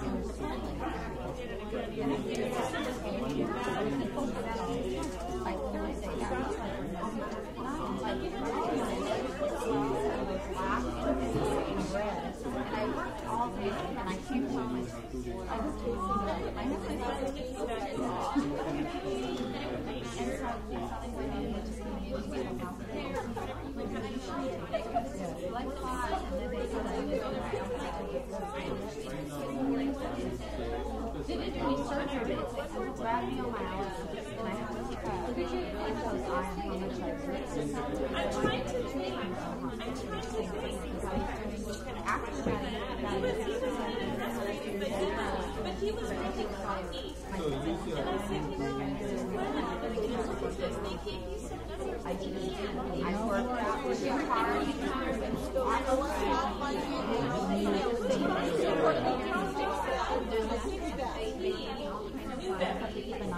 Yeah, and has no.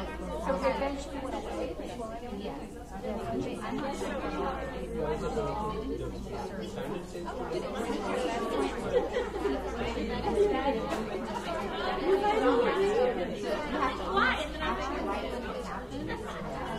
it's not like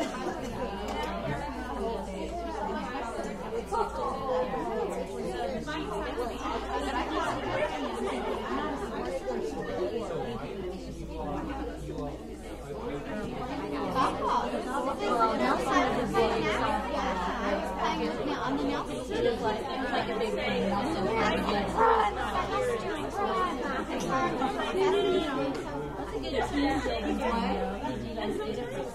my God! No, I didn't.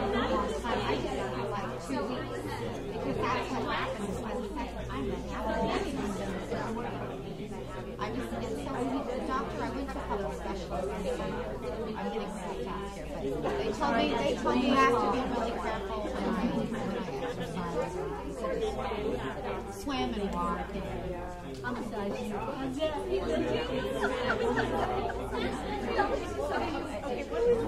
I was looking up on the bed. It's not coming up under that. Unit. I don't know what they're under. I have to look. Every time I do this, I look under the tab.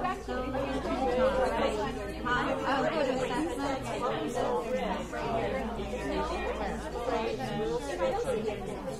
Scroll down.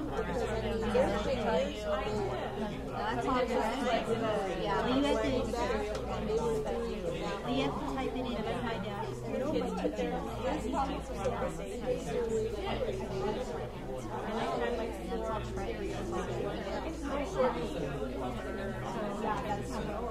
Math grade is so that's not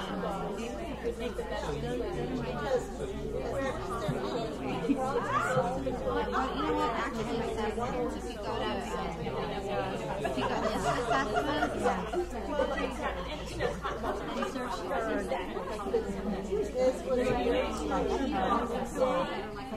oh, here we go. CUSD. It's CUSD Oh, here's four.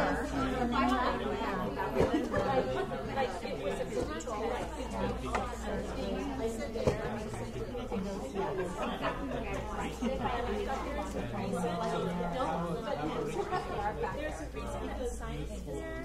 No, you need competition. Well,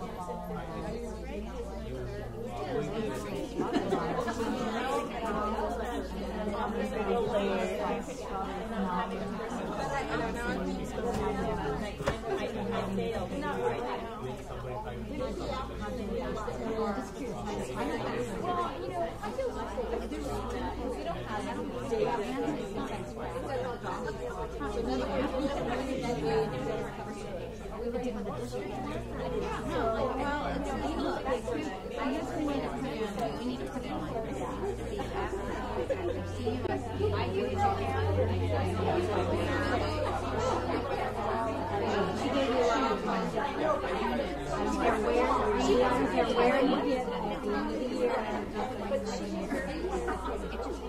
Oh, I guess maybe.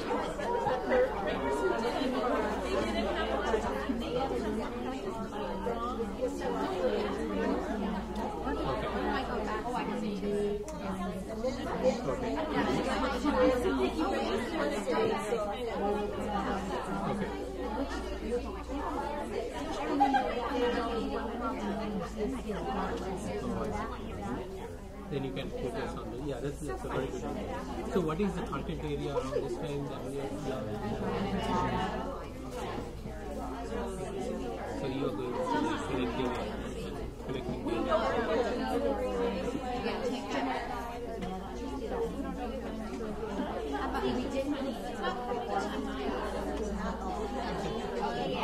Actually, looking at the data, we are going to decide what is the students are being. That's a good reason to choose something. Yes. If the students have a hard time learning. Do you mind if I I don't understand because we scanned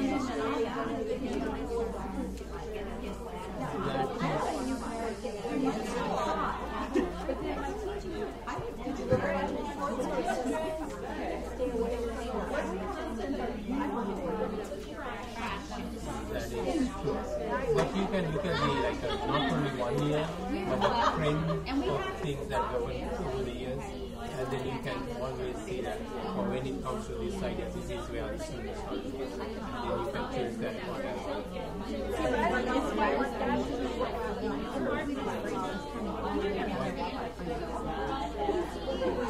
Everybody is just saying that mainly 2 more people max. So be afraid. Be not afraid.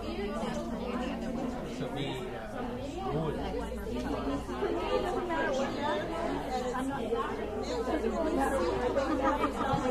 But you have many other people to do. And the other thing is in my lesson studies, 200 lesson studies.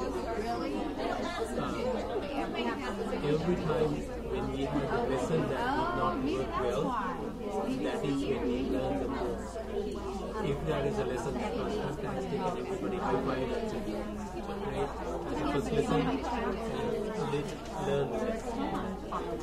So, try to be there to try your things. Even if try to challenge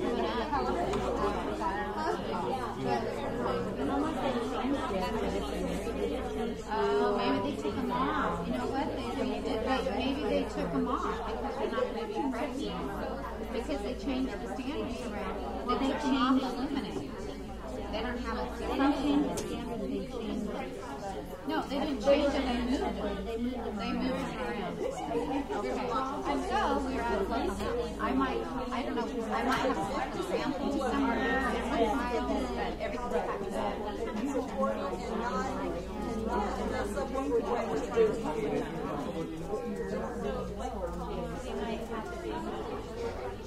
Are you ready to talk about it with about what you said?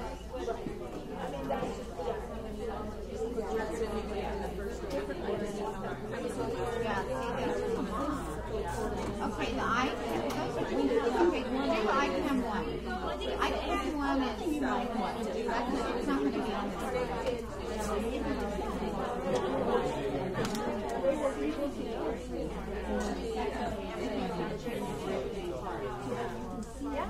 Yeah. Yeah. Just like it did on ELA. It just kind of something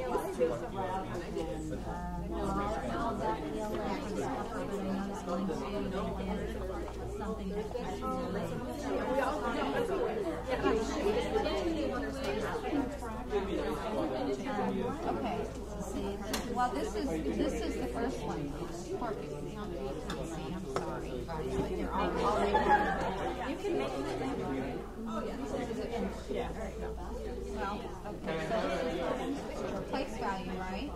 And counting.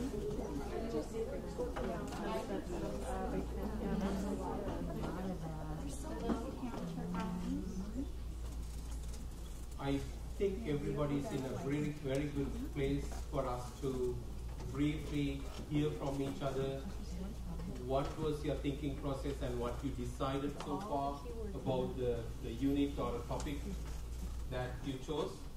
I think since we are many third graders and many third grade teachers and many second grade teachers, it is good for us to hear from each other what was the reasoning behind your thinking process so far before we go and looking at the particular lesson. So let's talk about the unit itself. So let's take turns and go around and hear from each other. Who wants to go first? Yes.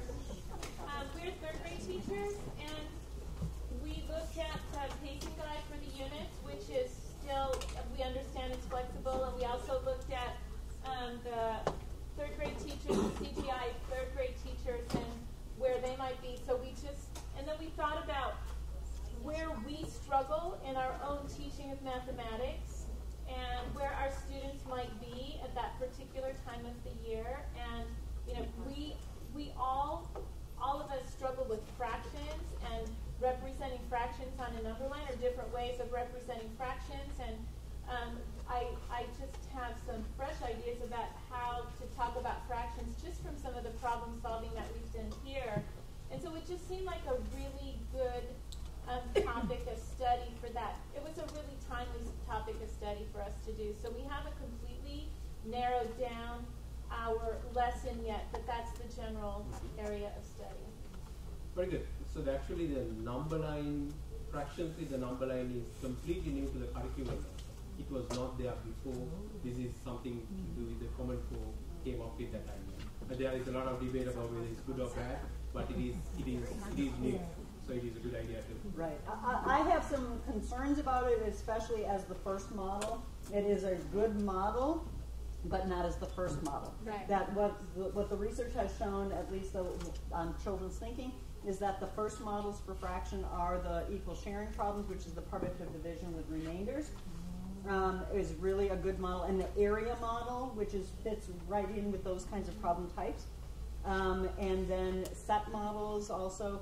But the number line as a model actually is one of the last models that kids really can relate to, because otherwise they have to understand fraction as a quantity before they can actually put it on the number line. So if we have had a lot of practice with fractions throughout the year, the lesson is not going to be until February possibly. So we do a lot of work with fractions throughout the year. Won't be the first model that they've had, and then maybe by that time we can introduce a little more formally, and it might be be appropriate. Yeah, you could explore maybe different ways that might be a positive model. Okay, that would be interesting. Yeah. One thing, I mean, when you're talking about this one, this is very resourceful for everybody to see later on also. I don't want to put more pressure on you, but in the past, when we had the lesson study in the school districts, we organized a lesson study conference at the end of the year or 2 years down the line. Then the groups of the teachers who designed the lessons showed the videos of what happened, like what videotaped by the school district, and showed this was our lesson is about, and this is what happened during our lesson. They were very proud about what they achieved in those lessons. So something like that one will be very useful for others to see. Oh, this is how this group of teachers spend a lot of time and develop this lesson. This is what happened in the lesson. Because by observing you can learn a lot rather than just reading a lesson back. So those things you have to keep in mind.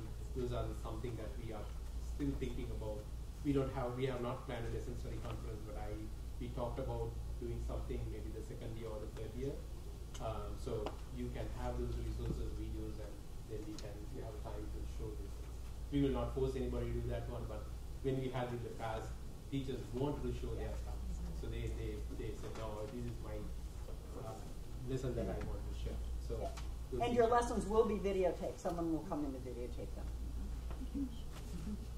Next.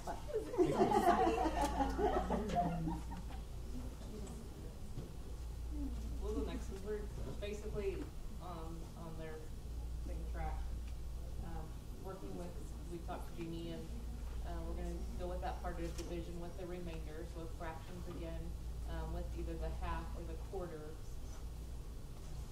being divvied up.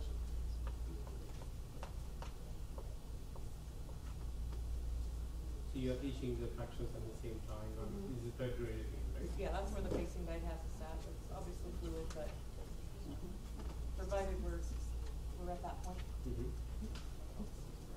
The one thing I mentioned few groups is when since you have two lessons that you are teaching are in like there is a time between those two things.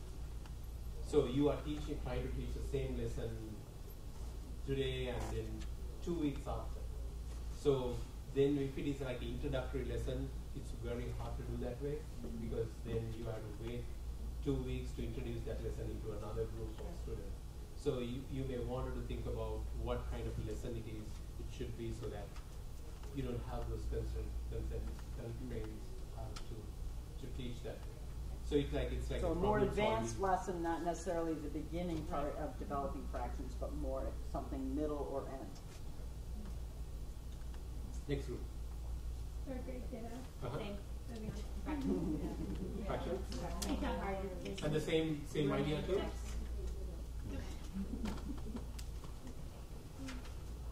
Okay, we're not the same. Okay. Second grade. So we looked at the calendar for when our date was for where we were last year and with the units, and we were actually taking the ICAM. So we decided to look back at what we taught in ICAM, and that was subtraction. So we decided to go subtraction. And the subtraction with the large numbers or something, right? Yeah. Subtraction.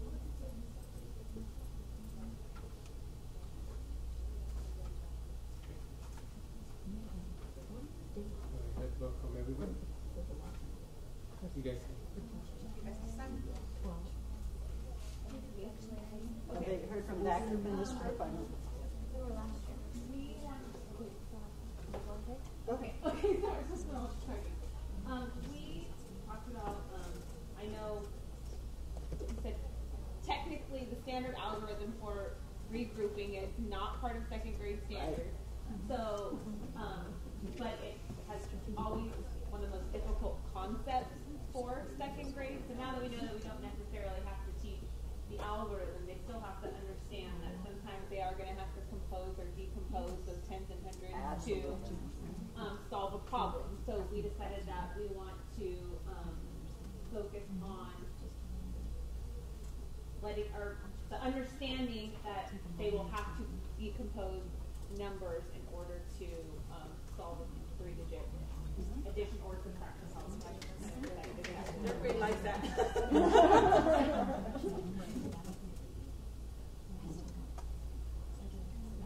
Does it make sense to everyone?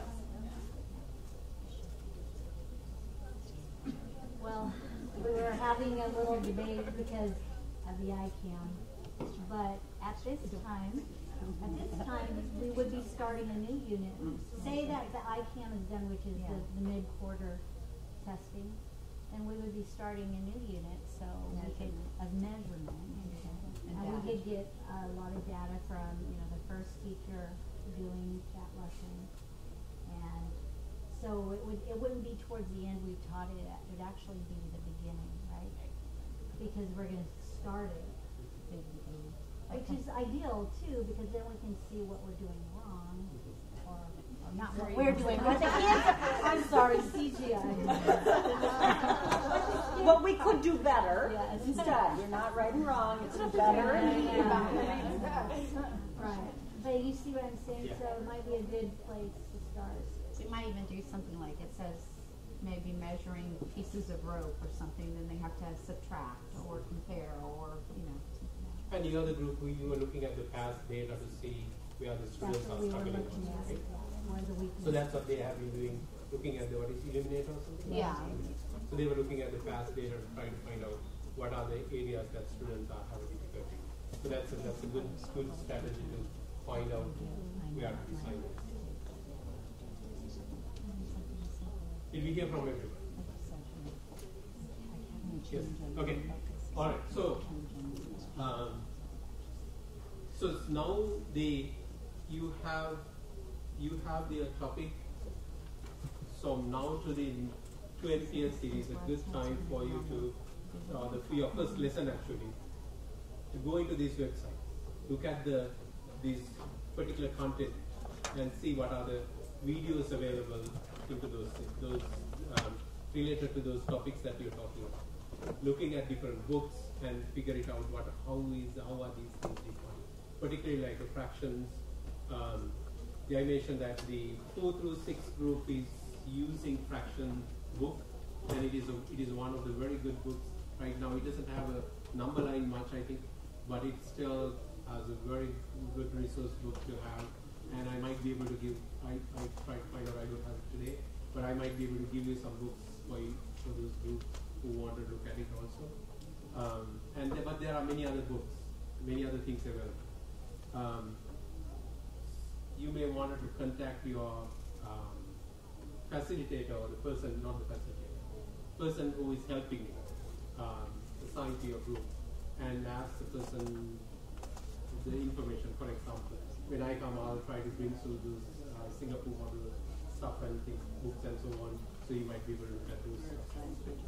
So there are many things that you want to do. But before I end, I wanted to show you this part also. Now, they don't know who is assigned to their group. Can we let them know that, or do you? I will ask maybe Jeff to. It's on the little thingy. It's on the side. Oh, it is on the side. Yeah, I just don't have a face to put with I know that name. Aileen is assigned to group 7, 8, 9, and 10. You said. No, all we have is ours. So Jennifer, Jennifer is. That's the closest unified. Right. Okay. So you don't know. So then you also have probably Fresno County Office of Ed person as well. I think I'm with two groups too. I think I'm with Nicholas and you guys.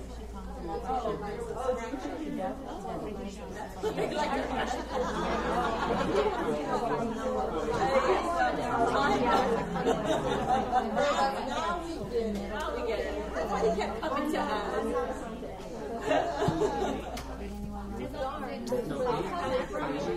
Very simplified.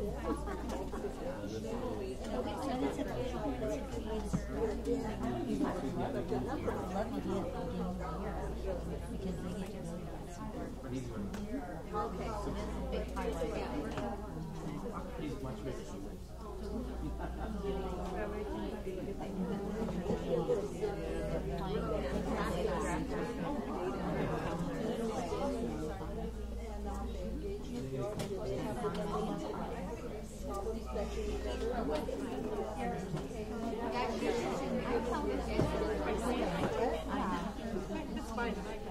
Okay, so even though you are not thinking about, you are not designing the lesson yet, I wanted to refer you to these ideas when you are thinking about the lesson. So when you are designing your lessons, planning your lessons, you have to think about what is the starting activity of the day, how are you starting your lesson, what is the flow of your lesson, how you take the students through this journey of learning, achieving your goal, what questions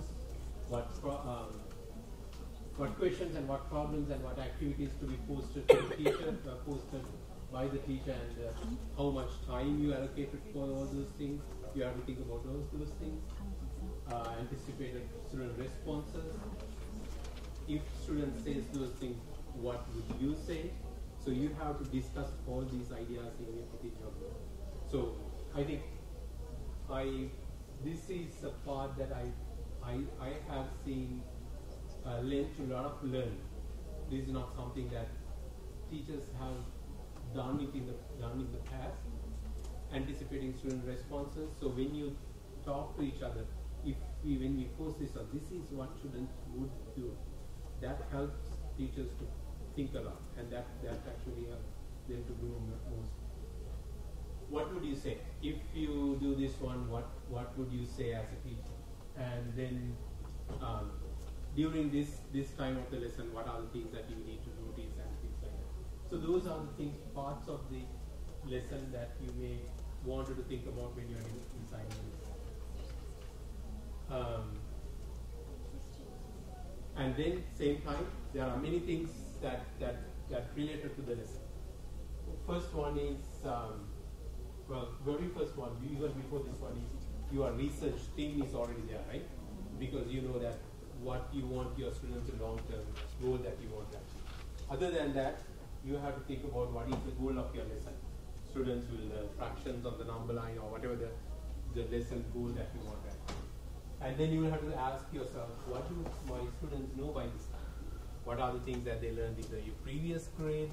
What are the things that you have been talking about during the year by that time? Then you have to ask, okay, at the end of my lesson, I want everybody in my classroom to know this one. And then when you are planning the lesson, you have to think about all this. And then the sequence of activities. I think again this part is a major part. Then I need to do this part first before going into this one. And what is the reasoning of doing that? You saw the video last time. Giving that worksheet at the very beginning actually kind of ruined the whole experience. So you have to think about, if I wanted to give that at the very end of the lesson, it is okay to do that one, but not at the beginning. So that conversation has to happen in your group, thinking about those ideas. And what correction items, forms do we need to use during the lesson, and all those things has to be. So these are the pieces of things, two main things that you will have to focus on your next 2 planning days. So the planning days, these are the 2 main pieces. So I hope when you come to the planning day, everyone in your group come up with a lot of knowledge about the topic that you focus on. You will look at those videos and lessons and different sites and come up with the knowledge and then start working on your lesson. So take your time, don't narrow down, don't jump into the conclusion and say, oh, I will ask this question. But choose the question very carefully, choose the numbers very carefully, think about how to plan all these steps. And if something doesn't work, go back to the beginning and start over. All these things are there in the draft. Yeah? Correct. Yeah, he will be there. So the person who will be with you will be on day 1 and day 2. That person will be with you. And that person, same person, will be with you when you're teaching. And other than that person, the district coach also will be with you. There are two people.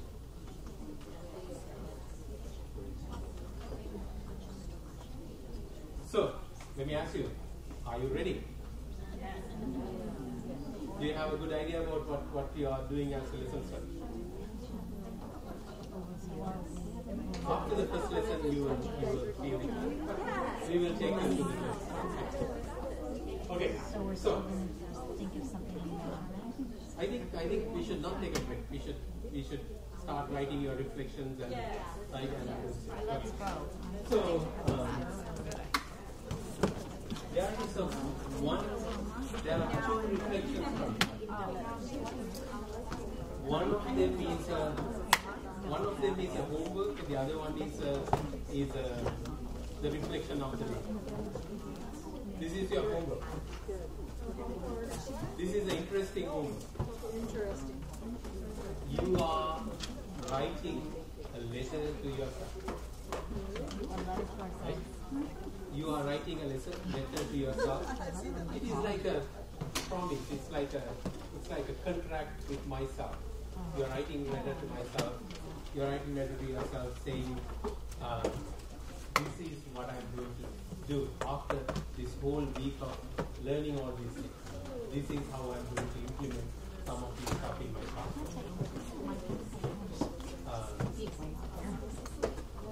So I hope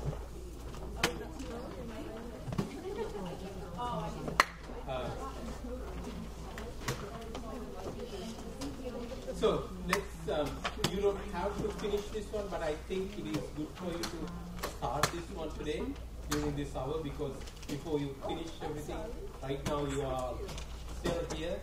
Start writing and promising yourself things that you can deliver, and then you can go home and take note and add more stuff.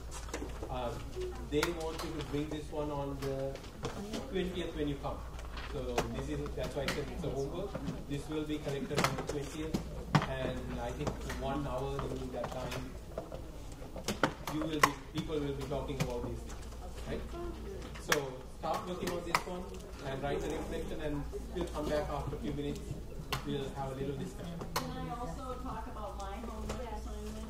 Oh, you can get that up here. So your homework assignment for the student thinking portion of it is continuing to read in children's mathematics. This is due on your embedded day. So what day are you coming for your embedded day? Some of you are on October 1st or September 29th. So this is due then, not next week? That's when this is due. Okay. So it's chapters. And not lessons today. I haven't had it out. I'm going to give it out as soon as you're starting to reflect on this.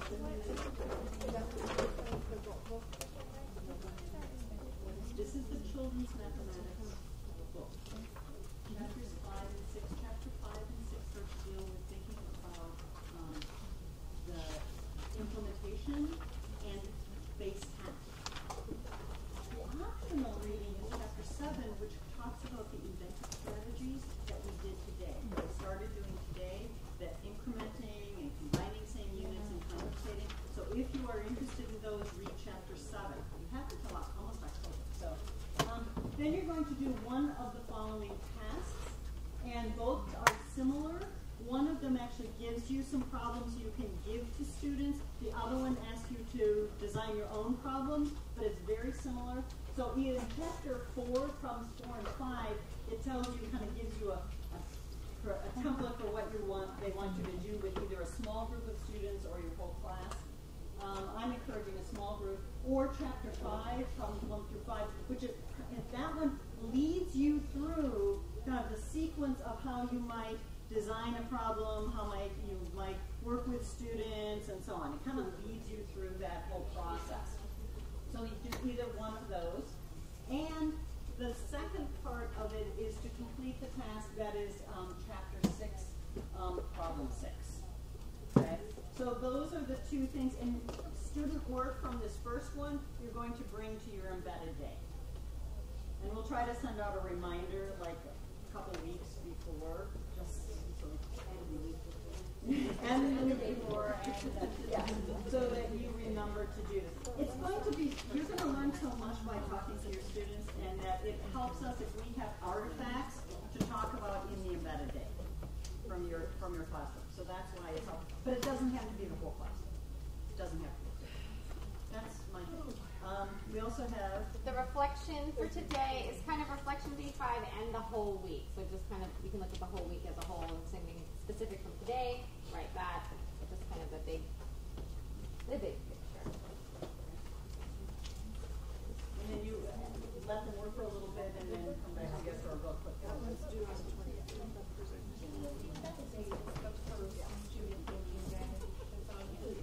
Yes. Why don't we call it an embedded day because we're actually going to be embedded in a classroom. It's not a professional development day where it's a workshop day. We're actually going into the classroom. On whatever date. It's either September 29th or October 1st. We don't know. Yeah, and then working on the location at school sites and stuff, working with principals. We want to find a classroom that's available, but then also a place to meet at the school sites. Kind of yeah, so it's if there's an extra